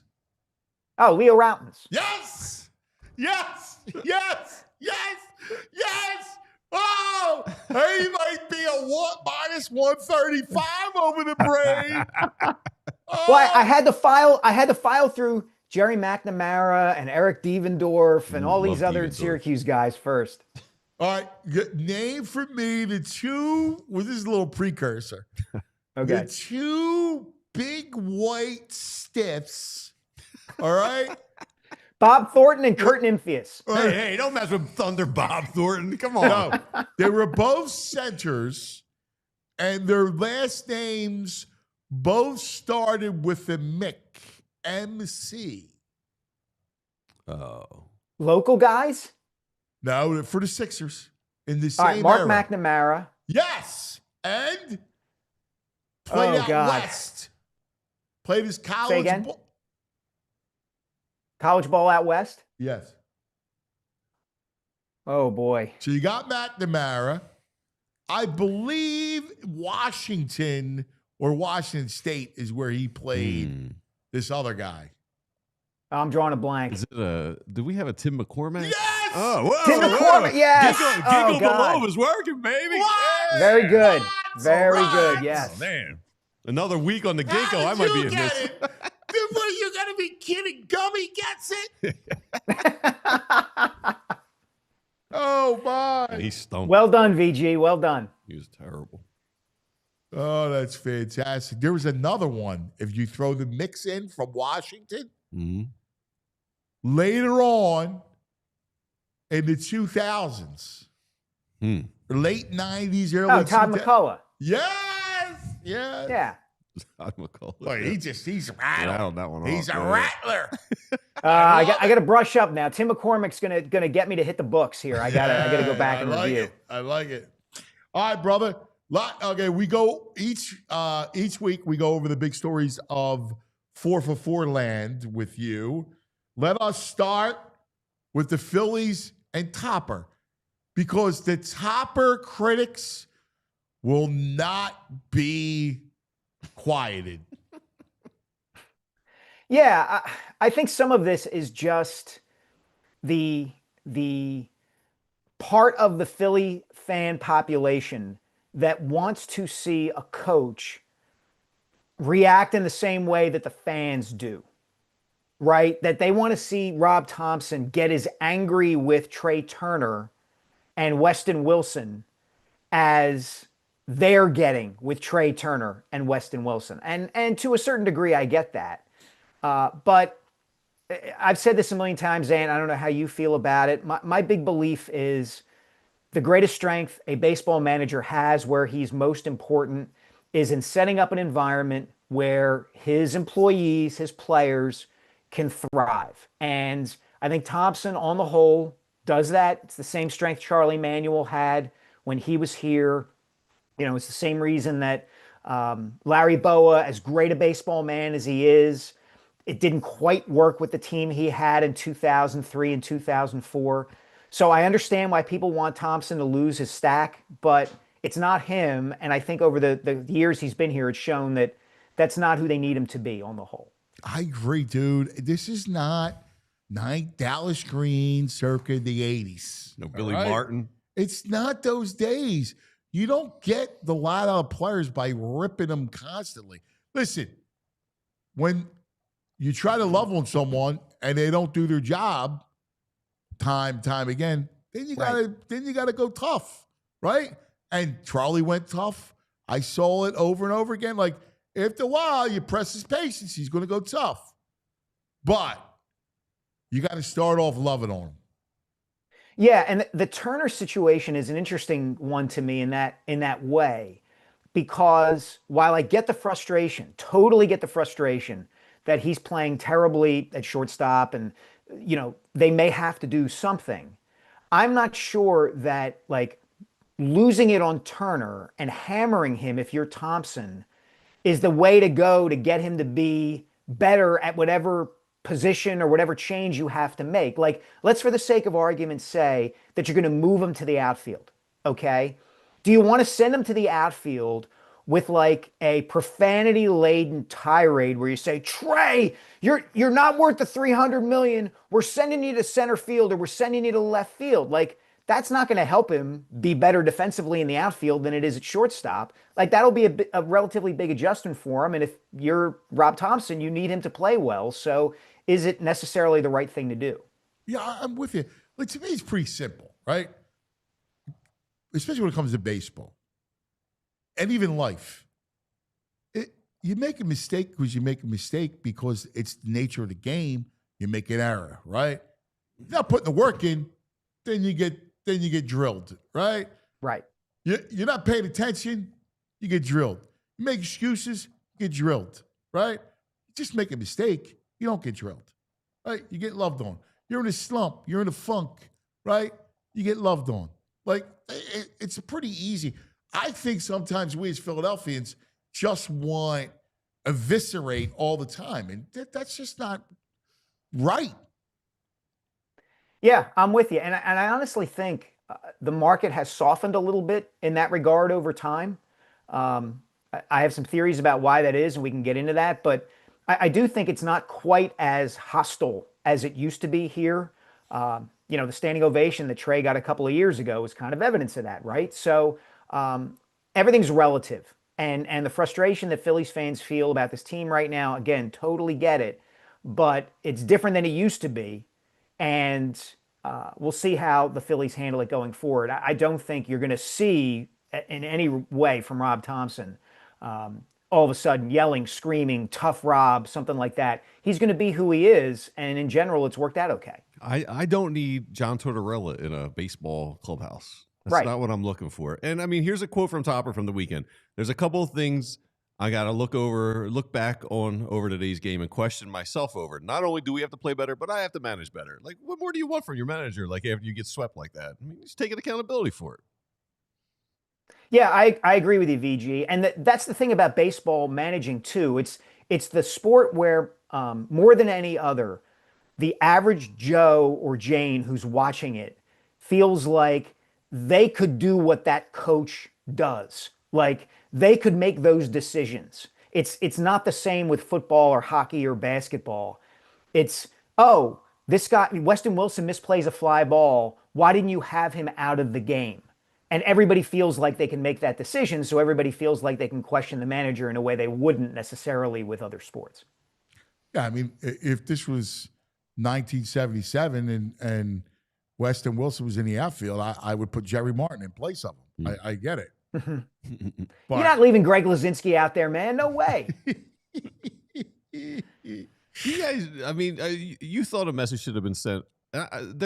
Harper in the Jimmy Steak story says there's no intent, but there is intent to pitch inside. Like, don't you have to say, if you pitch inside the Harper and you hit him, you're going to get hit. Someone on your team's going to play. I would have did it the second game of when they were down big. Yeah. I wouldn't have done it in a close game, but I would have done it at some point. Yeah. And when they're down big, I would have throw it. Acuna. Yeah, I think it's a fine line to walk, right? I was talking about this on WIP on Saturday with Rob Ellis. Like the incident that stands out in my mind in this regard is the one between the Mets and the Dodgers back in like 2015 or 16, where Chase Utley took out Ruben Tejada at second base, and the Mets were so fired up about it. And then the following year, Mets and Dodgers play again. Noah Syndergaard throws behind Utley, and the umpires throw Syndergaard and Terry Collins out of the game, and Terry Collins loses his mind. That I understand that hesitation of like, if the Phillies retaliate, it may end up costing them more than it costs the Braves. But you gotta. I understand the argument. Like, you got to do something. You gotta pitch inside a little bit. You got to do something. Drop a quote in a post-game media session, something along those lines to let them know this can't happen again. I'm with you. All right. We have to sit and we have to watch the Indiana Pacers in the finals. All right? And it just illustrates how the last decade has been fraught with mistake after mistake after mistake. Cue the alarm. And I am out of my mind, all right, with this basketball team. And listen, it has nothing to do with Embiid because the injury is the injury, right? The knee's the knee. But we're at the point now where they should still, Embiid should still be a part-time player, if you want to call it like that, and they should still be a contender with all the freaking assets that this team has had and squandered over the last decade. Yeah, total missed opportunity. And the other dynamic to that, Cuz, is that the league changed out from under them, right? The whole, like, you got to get 3 stars and you're going to build this team around Embiid and Maxey and George, or Embiid and whatever combination of a big 3 you're going to have. Look at these 2 teams in the finals. Look at the teams in the conference finals. They are not built that way. They are deep. They can take players, they can take their starters out of games, and the games don't get away from them. That's the one part about the whole Embiid question that everybody forgets when we look back at the last 10 years, is how many times in the playoffs the Sixers had situations where they would be out to like a 10 to 15 point lead, and they take Embiid out of the game, and the other team would come roaring back. Or in 2019, when they had that amazing starting 5 with Butler and Redick and Simmons and Embiid and Tobias Harris, they couldn't take any of those guys off the floor because they had no bench at all. And now the league is different. You know, now both of these teams, whether you're talking about OKC or Indiana, they're stacked, man. And it's not all superstars. It's just dudes who can play. And the Knicks had that to a lesser degree as well. So where does that leave the Sixers? Like, they don't have that at all. Like, who are the dudes who can play on this team? Like, as a 6th man, as a 7th man, as an 8th man. They don't have them. Well, and what bothers me is Morey, who was supposed to be a genius, right? Like, what innovative thing has he done? Like, for all the stuff that he'll be at these, elite conferences, and he's at the forefront of tech, and he's going to use Grok as his assistant GM and all that stuff. As I applaud it all, right? Yeah. But where, Mr. Innovation, what have you done other than chase James Harden around the earth?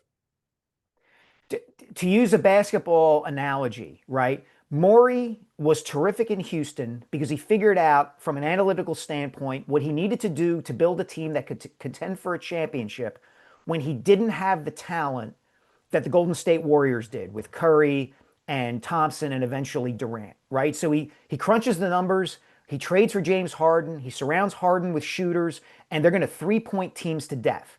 And they almost get there. They don't, but they almost do.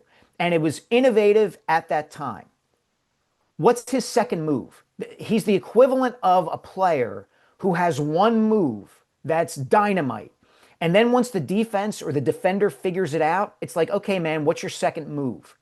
I haven't seen a second move from Daryl Morey yet in terms of building a team, other than we're just going to sign the biggest name free agent out there, or we're going to bring James Harden back. Like, what's your second move, man? What's your next thing that you're going to do where you outthink everybody else in the league, or at least come close to outthinking everybody else? And there hasn't been a second move. And truthfully, it's not like that wasn't out there. Right. I mean, like complete, like, oh my God, revelation. We're going to, threes are more than twos. All right. Take that, MIT. I mean, let's yeah, be you honest didn't for a need second. Will Hunting. You didn't need Will Hunting sneaking into the professor's classroom to come up with that one. Thank you. I mean, let's kind of be real here. Like, yeah, he just took it. He just took it to an extreme that nobody else was willing to take it to. And in the end, he was Billy Bean. I mean, would you win? Yeah. Would you win? You won nothing. Ogats. That's what you won. You won nothing. All right? That's what you won. That in the end, all that, oh my God, genius, 20 million, star hunting. This stuff goes in my head. Star hunting. Yeah. Oh my God. They whole never like once unearthed a gem out of Europe. Right? I can only imagine the Amex bills that they spent traveling abroad, right? Colangelo probably had an apartment in Rome, right? Like, he would buy his shirts in Rome, all right? Like, I can only imagine the money they spent on all this stuff to get what? Yeah. Yeah, I mean, he could have flown back and forth to Europe on those collars. I mean, they were pretty much like airplane wings. This thing drives me nuts, man. Like, yeah, I get it. Like, the only thing you got was Thibault, who you wanted to keep so you didn't trade for Halliburton. Yeah. It's bad, man.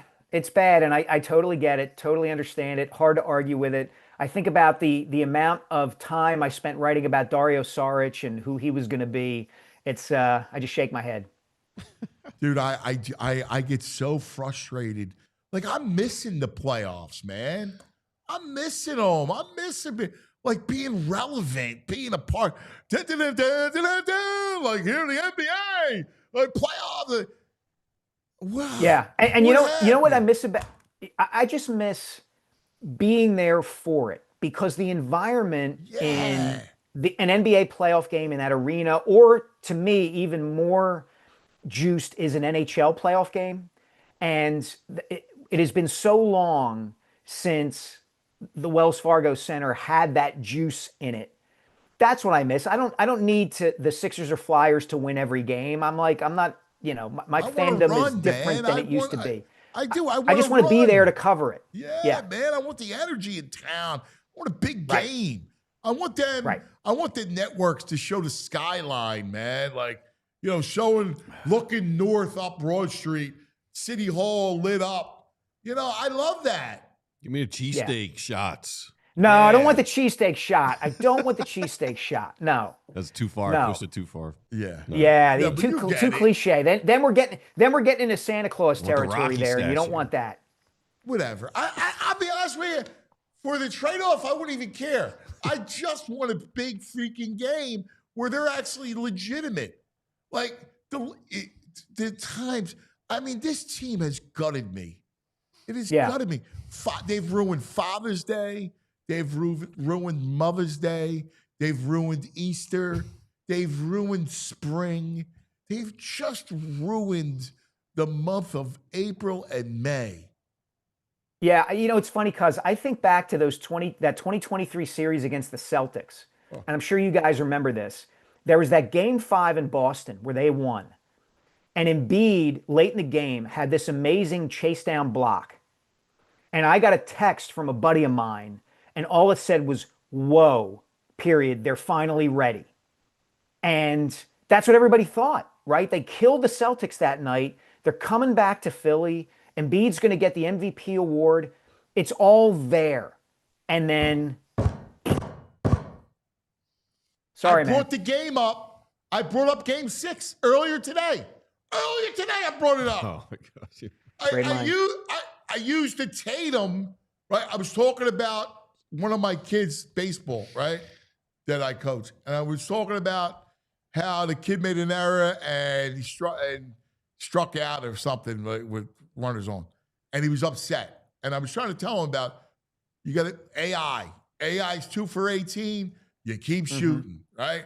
Because you can't get down on yourself. You can't cry. You got to keep shooting, right? And I bring up Tatum because Tatum couldn't put the ball in the ocean for 45 minutes of that game. Yep. And what happened? Sixers let him hang around. And then Tatum finally got hot. Last 3 minutes, and they win going away, right? Because they couldn't stick a freaking dagger in the heart of the Celtics because James Harden couldn't do it, all right? James Harden came up small like he always did. But that's what Morey had to do. Yeah, and you know what's funny? I wrote about this last week for the Inquirer. This also, like, it really, like, cuts to the heart of the whole discussion about mental toughness in sports, right? Like, we always think about it in these terms, and often we're right to. Like, these Sixers teams in the last 10 years, a lot of times have been mentally weak. I think everybody would acknowledge that. But the way you overcome that, if you can, is to create a roster that's incredibly talented so that it doesn't get down to that, right? The Sixers and Celtics were basically even teams in that series talent-wise, so the Celtics went out in 7 because they're tougher. But the 2024 Eagles, like, had so much talent and were so deep that it was never a question of, like, are they mentally tough enough? You didn't have to think about it in those terms because they were just going to destroy teams with the number 1 defense in the NFL and the best offensive line and Saquon and the receivers and everything. So you bring me to the final discussion point. I've been debating with Zach about the offense. And, you know, Zach's like, now they're going to throw it. Now, again, I'm not saying that you don't throw it or throw it a little more. I get the Saquon coming off of that year. What would happen with McCaffrey? You got to be careful about workload. All that stuff's obvious. But to turn this offense into a throwing offense, throw-first offense, is a grave mistake because you feel like the quarterback needs to chase 300-yard games or become more of a thrower because his feels the need to throw the football for what I think is a mistake. Yeah, this to me is Jeffrey Lurie's Achilles heel as an owner, is that he wants his quarterback at all times to be the centerpiece of everything, right? And if you have a Mahomes or an Allen, and again, this is no slight against Jalen. Please don't take it this way. It's not. Jalen's a different kind of quarterback than those guys. His strengths are underrated and undervalued in today's day and age, but that doesn't make him necessarily the kind of guy who you just lean on to throw the ball 35 to 40 times in a game. And I'm with you in the standpoint of, I would go into the season if I were the Eagles in a show me capacity. We are going to run the ball and play like we did last season until our opponents show that we can't do that anymore. Like, do the inverse of what you did last year and in 2023 or 2022, where, yeah, we may want to throw it, but it ain't working, so we're going to run the ball. Do the opposite. Like, we're going to run it until you prove to us that you can shut Saquon and this offensive line down. And then we'll have Jalen throw the ball. But Jeffrey Lurie is who he is. He's always wanted to have the offense be centered around the quarterback and the receivers, and you see what they're paying the receivers, and you see what they're paying Jalen, and you follow the money in that regard. I'll be honest with you, though. I hear that Jeffrey has done a reversal on the run game. Mm-hmm. Well, maybe if he feels great about the run game. That this whole idea about throwing the football comes more from the quarterback standpoint because the quarterback feels the need to have some sort of, I'm not saying. That's interesting. And, now that you say that, I'm thinking in terms of the other aspects of Jeffrey that everybody knows about and understands about him, which is A, his desire to be innovative, right? That was the whole plea monologue about the tush push during the owners' meetings was we're innovative. We've come up with a new wrinkle that you all are trying to copy, and now you're trying to take us down for it. And then the other aspect too is that Jeffrey wants the Eagles to score a lot of points, and Saquon was their big play machine last year. Like, he created so many big plays out of the running game that teams usually don't create. You know, those kinds of plays usually have to happen in the passing game, and the Eagles were able to create them with Saquon by turning the ball and handing it to him. So, you know, there's probably a good bit of truth in what you're saying. I'm just accustomed to thinking of Jeffrey as like, we're going to throw to score. Exactly. That's what we always want to do. But I hear this is more of a, you know, like, and in fairness to Jalen, he gets it from all these pundits, all the external people. Oh, you know, you're a passenger. Oh, you're this and that. They don't see it the way we see it. Like, he was integral. You don't win because, first of all, you crowd the box, Jalen will beat you down the field, right? Throws that sideline, drop in the bucket, better than anybody. His ability to run makes that run game go. Like, you don't have that run game without him, too. Like, he can hurt you. Yeah, it's, you know what it is, honestly, I kind of, this is really like breaking it down and being almost too simplistic about it. It's the fantasy football version of quarterbacking versus watching the games version of quarterbacking, right? Like, yeah, you know, Justin Herbert and Josh Allen and Patrick Mahomes, they're all great. They're all great. I'm not saying they're not. And I'm not saying that it's not valuable to have a quarterback who can do what Mahomes does or Allen does or Lamar Jackson does. But Jalen is valuable in his own right, and you have to actually watch him play within the context of the Eagles and that offense to really understand how important he is. It's not enough to go on these debate shows on ESPN and Fox and throw up graphics with numbers and say, oh, well, this guy is totally better than Jalen Hurts based on how many touchdowns he's thrown for or yards per attempt, et cetera. There's more to it than that. Hey, by the way, because you bring up Mahomes, as they were winning their 2 Super Bowls and getting to the third last year, Mahomes wasn't the fantasy quarterback he was early in his career. They weren't like That's that. Right. His numbers were very pedestrian. But he won. Yeah, they were. You know, they were much more built around, you know, more than they had been built around the defense and eking wins out and kind of winning games in the way that an experienced team that's been there before was going to win games. That's right. All right, last thing, the Howie trade of Huff. Now, I love this. I don't think he'll care. I sent you. This is a text message exchange. Okay. Howie, because I said to him, great trade. Bleep me on the signing. I was like, dude, relax. You're allowed to have one misstep. No missteps, bro. Got to keep stacking great decisions to win championships. I mean, my man. Love it. Hey, he's owning it, and he should, because it was a mistake. It was a huge mistake. And it's a testament to how well he and Nick Sirianni and the coaching staff and the players did their jobs, that they could swing and miss like that and still score 95 points in the NFC Championship game in the Super Bowl. But it was a big swing and a miss. And it's the kind of move that a general manager can miss on, because you're grabbing a player from a bad team in a very defined role and asking him to do more for a better team. You know, I saw Robert Saleh draw the analogy that we want Josh Huff, and I don't want to hear that all he does is rush the passer. Last I checked, all Mariano Rivera did was pitch the 9th inning. Well, that's great, but if you ask Mariano Rivera to become a starter, or if you bring Mariano Rivera onto a team that's only capable of winning like 70 to 80 games in a baseball season, suddenly he's not as valuable. And that's what happened here with the Eagles and Huff. And so good on Howie for admitting he blew it, because he did.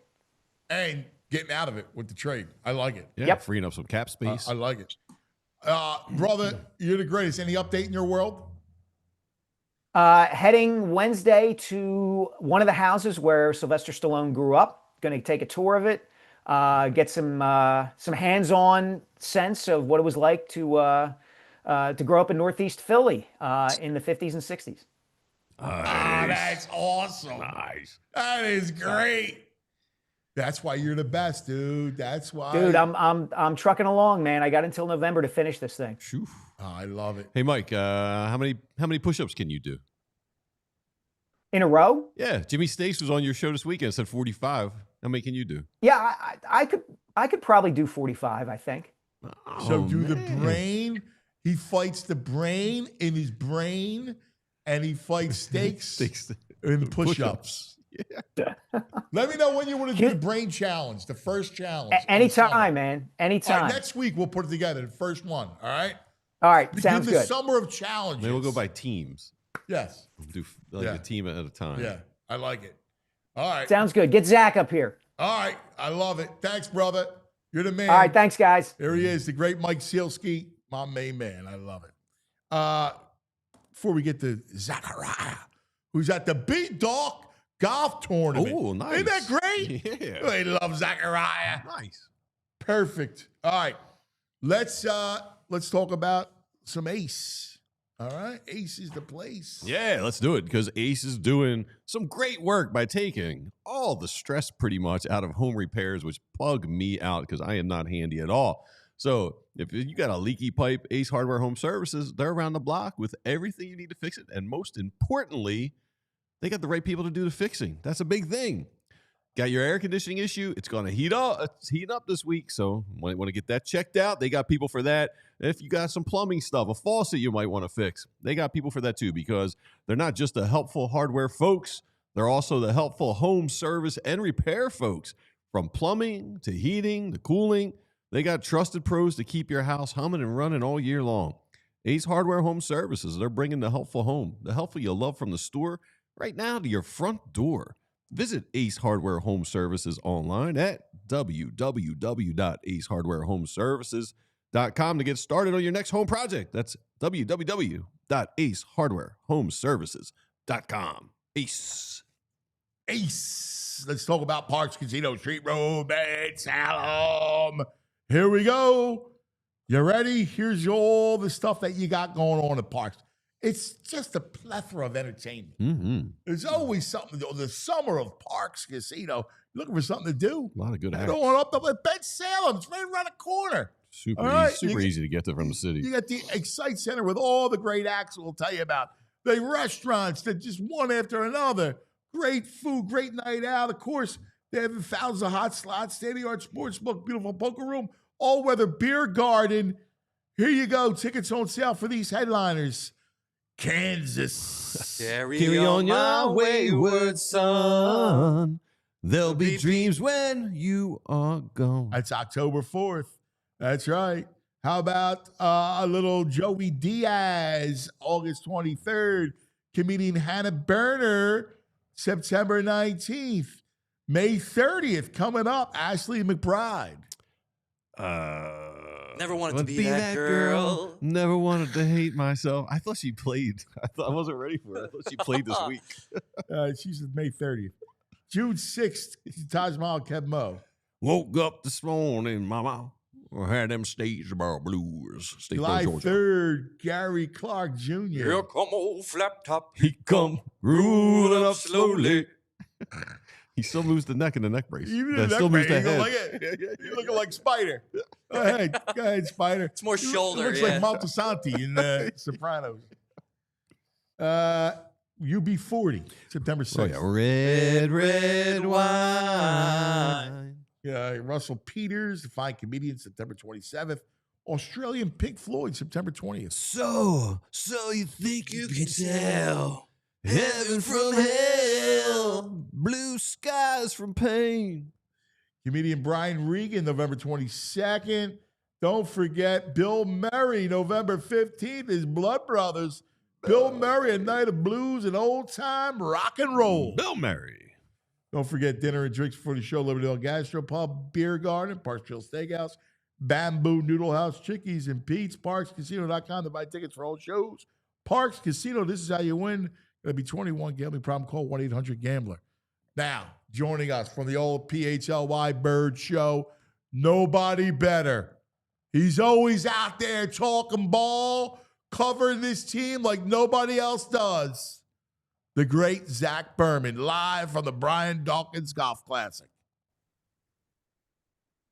Look at him. Hey, what's up, guys? Look at this him. backdrop here. Looking good. Nice blue That's skies. fantastic.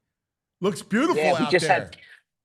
We just had Brandon Graham walk by, and looking forward to catching up with a lot of these old-time Eagles today. I shouldn't say old-time Eagles, but the Brian Dawkins era Eagles today. So it should be a fun day here. I see Jamie over there. I see Bo over there. I see Bree over there. PHLY is well represented here. We love it. You're going to be doing the show live at 2 o'clock? Live at 2 o'clock, and we'll have interviews, hopefully interviews throughout the day as former players get off the course, that we'll have on demand on our YouTube channel. Excellent. I love it. Absolutely love it. You know what else I love? I love the trade. It's Howie, man. Listen. Go ahead. Yeah, look, I was listening to you with Mike there, and you're right. Like he made the best of a bad situation. Now they were in a bad situation, right? It was a signing that did not work out.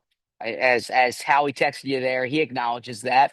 But what I respect is that I've spoken to a lot of GMs or some GMs who talk about this concept of let talent fail, right? And it's like you try to be as patient as you can, because at some point it will switch. Maybe there was a scheme thing, a coach thing, something off the field, and there's hubris that can get involved from the GM's perspective. Howie, to his credit, is willing to cut his losses, acknowledge his sunk costs, and move on. You're never celebrating when you, in essence, pay a player $26 million for one season of bad work or unproductive work. But given it's a sunk cost, so the flip side of it is there could be naysayers who say you're paying him to play for a different team. They were going to pay him regardless, right? So the fact that they're able to salvage this, they get some cash relief, very modest cap relief, but some cash relief. Then on top of that, they get a draft pick. It's the best they could do from a bad situation. Well, and that's only my point. When I say I love the trade, I love the fact that he went, you know what? Listen, in his text to me, he said F me, like bleep me on the signing. Like, and I'm like, dude, you hit on everything else. Like, you hit extraordinarily well. Like, that doesn't happen. So what? And we get what happened. You thinking, well, this kid will take the next step. You think, all right, it didn't happen. Was not a great fit here. And you owned up and you went, all right, let's get rid of my mistake. I've seen GMs cling on to mistakes like grim death. And that's why I respect it so much, is that a year later, out. All right, no problem. Now, yeah, you won the Super Bowl, so you can do that. But I still see GMs. I've watched the Sixers. Mistake compound, mistake after mistake after mistake. Yeah, I am with you there, and I think you hit it spot on, because if you're analyzing the move here, you don't kind of celebrate, like you don't say, oh, Howie pulled a fast one on somebody. It's not that. It's Howie acknowledging what this is. Bryce Huff was inactive for the Super Bowl. The Eagles lost last year Brandon Graham, and Bryce Huff wasn't the play. They trade Hassan Reddick. Brandon Graham gets hurt, and they're turning to Nolan Smith and Jalen Hunt, right? Because Bryce Huff wasn't the $17 million a year player that they expected him to be in this defense under Vic Fangio. So when you're in that situation, you can do two things. You can either say it didn't work, let's try to get something out of it. Let's try to do something, or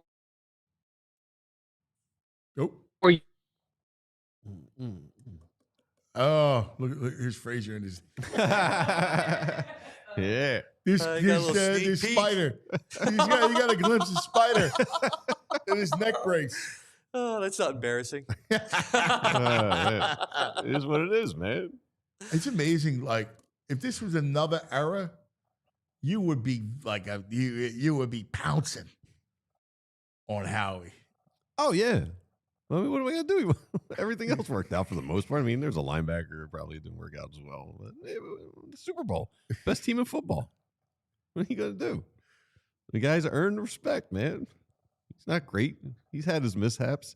Howie 2.0. Is this 3.0 now? I like this version. Yeah, big Howie. Howie and Nick, I'm all aboard on. Total 360, 380. I don't know. Well, keep going. No, that's it, man. I gave him his flowers. He got his flowers. You want to have him zoom in? I'll apologize.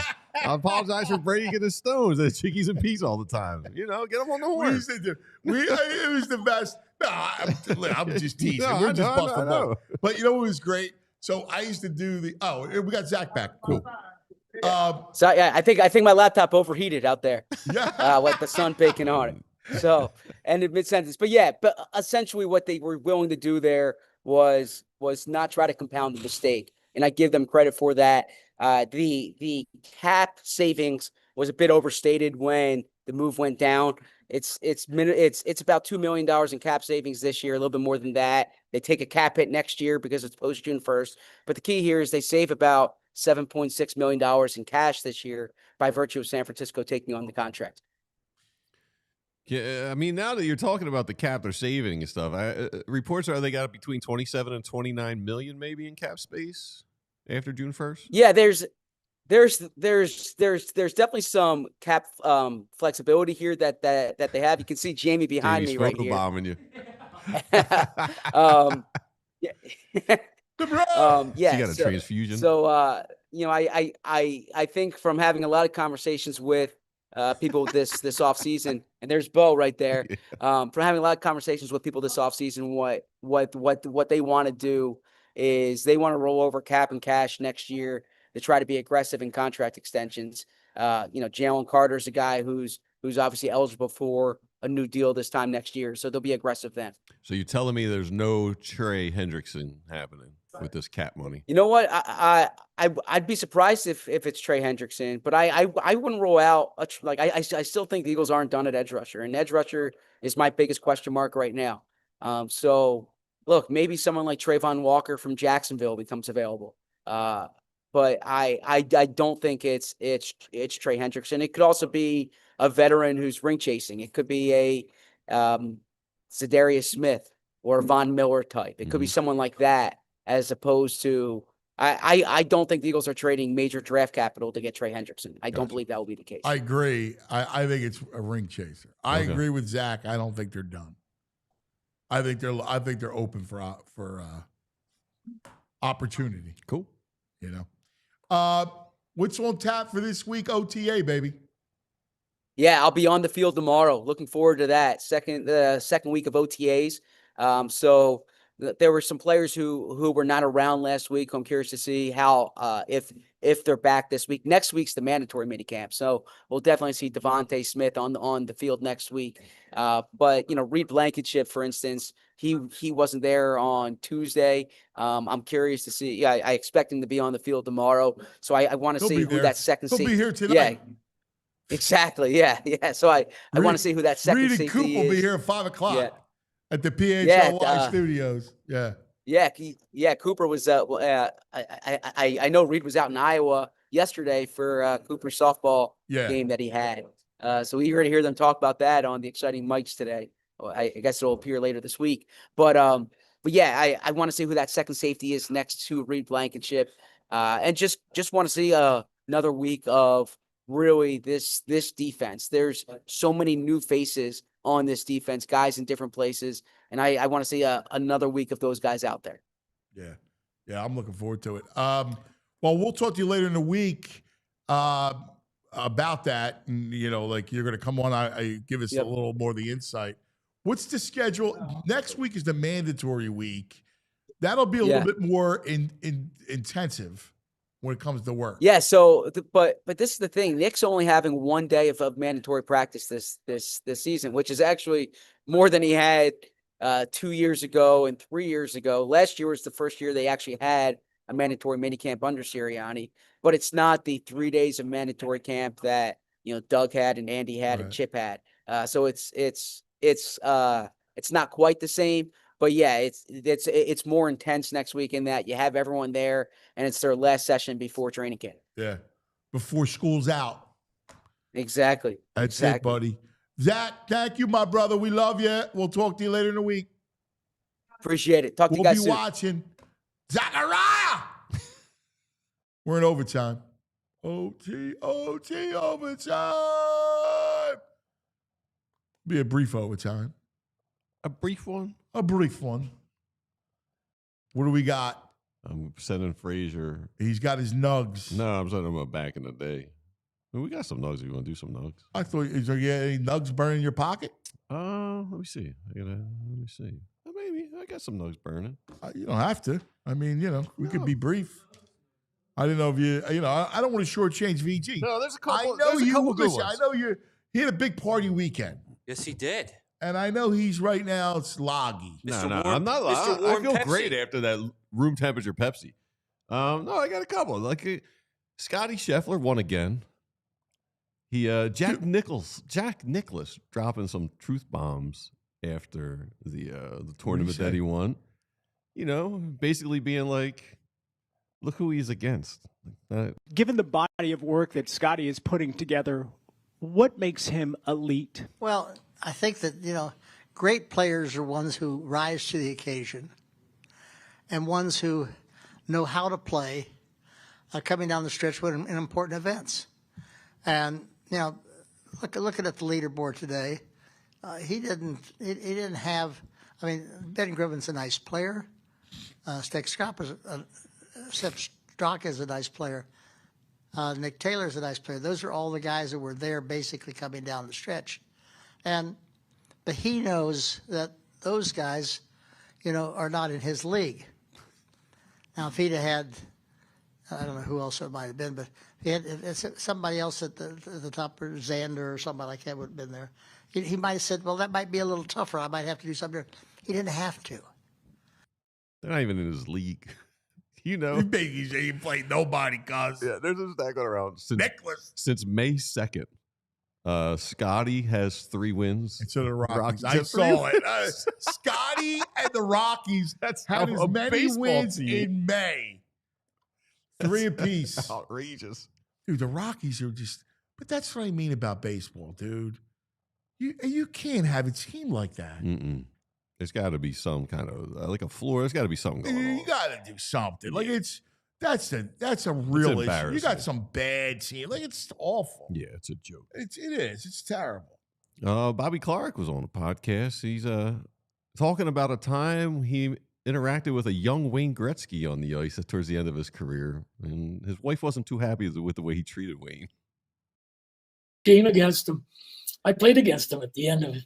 He was just starting, and they were in Philly, the Oilers. At the end of the game, we were up by a goal. Older goalie or something. They were in our end anyway.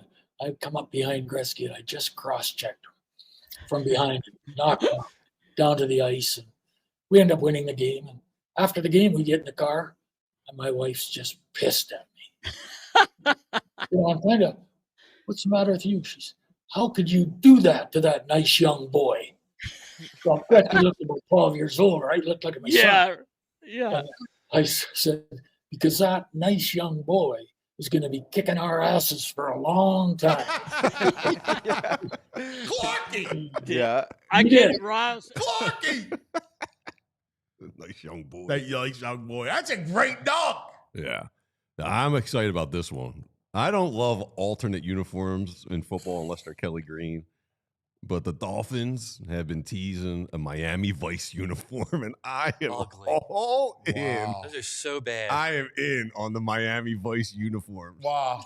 Actually, yeah, Frazier, you go, no You good. do Miami Vice music. I think and it's lead up- actually great. I agree with you. Yeah, I'm in on Look, that color He's too teal young for the Miami. Miami Vice. With that color teal Miami, Yeah, it's cool dude, looking. I like it. Yeah, I agree. I think it's actually awesome. Yeah, I'm cool with I that. agree. You're out? I'm out on that. I'm in. I'm buying it. Crockett and Tubbs. It just doesn't fit them.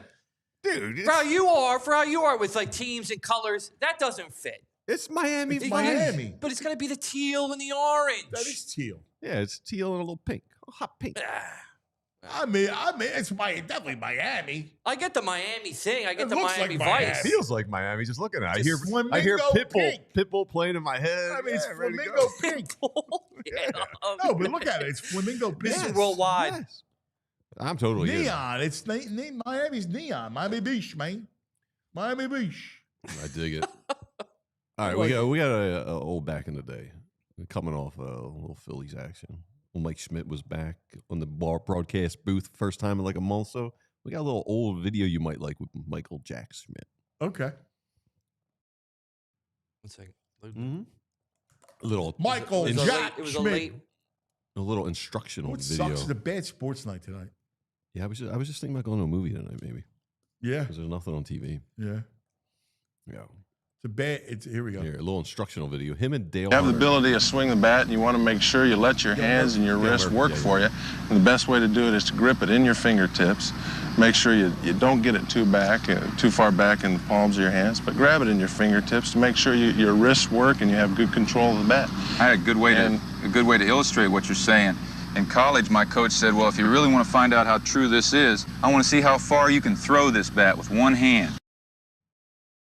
Just like that. See how far you can throw it. You wouldn't take it like that, would you? You'd take it and you'd grip it like that. You'd have it in your fingertips and have your top hand have the ability to do that, right? Doesn't it feel a little bit stronger if you can? If you have it in control of your fingers. So if I want to throw this bat as far as I can throw it, I could throw it a lot farther with it in my fingers. That's a good point. Which means I can get a lot more top hand action when I'm swinging out there. That leads me into another thought. How do you like to swing at the ball? Well, I just like the thing throwing it. You're in? I think in my mind, I like to think a level swing. I think sometimes when you see the ball, you get so excited you may swing up a little bit. The best swing is a level swing, and just if you hit a long home run, hit it way up in the air, it's going to happen. But those are just side benefits of taking a good swing. I think if I can think in my mind, nice level swing, even maybe sometimes even thinking down like I'm chopping a tree. You know, if a tree's standing here and I want to cut it this way, cut it down, cut down, chop right down on that tree. And if I'm thinking that in my mind, I'm going to take a level swing. That swing's going to level out. That's fabulous. Yeah. Look at that. Smitty and Dale Murphy with the little kids. Yeah, nice. That would have been me. Like, oh, look at you. All right, big leaguer. I love it. That's great. I was Smitty at the end of his career, too. Yeah. Dale Murphy. Very cool. All right. Well, that's going to do it for us. Fraze, good job, buddy. Oh, we got a super chat. Let's just say Brandon Nam, super chat. Jalen Hurts in baseball terms comp would be Ranger Suarez. Doesn't have the greatest fastball, but can give you 6 to 7 innings. Very reliable in the playoffs. If it ain't broke, don't fix it. I love it. I love it. And again, he's right. Brandon's right. And the other thing, too, is this doesn't – forget numbers. All right? So what that Joe Burrow throws numbers? The fact is this offense works. Mm-hmm. All right? Yep. He makes it better. Totally. I Right? love it. There's Just no the way it need. is. You don't need. Yes. Listen, they crowd the box and they force you to throw it, then throw it. And he proven he can do it. Right. Yeah. All right. I think we all agree there. Everybody, that's going to do it for us. Have a great day. Be careful. We love you. See you in the morning. We all silly like the mayor.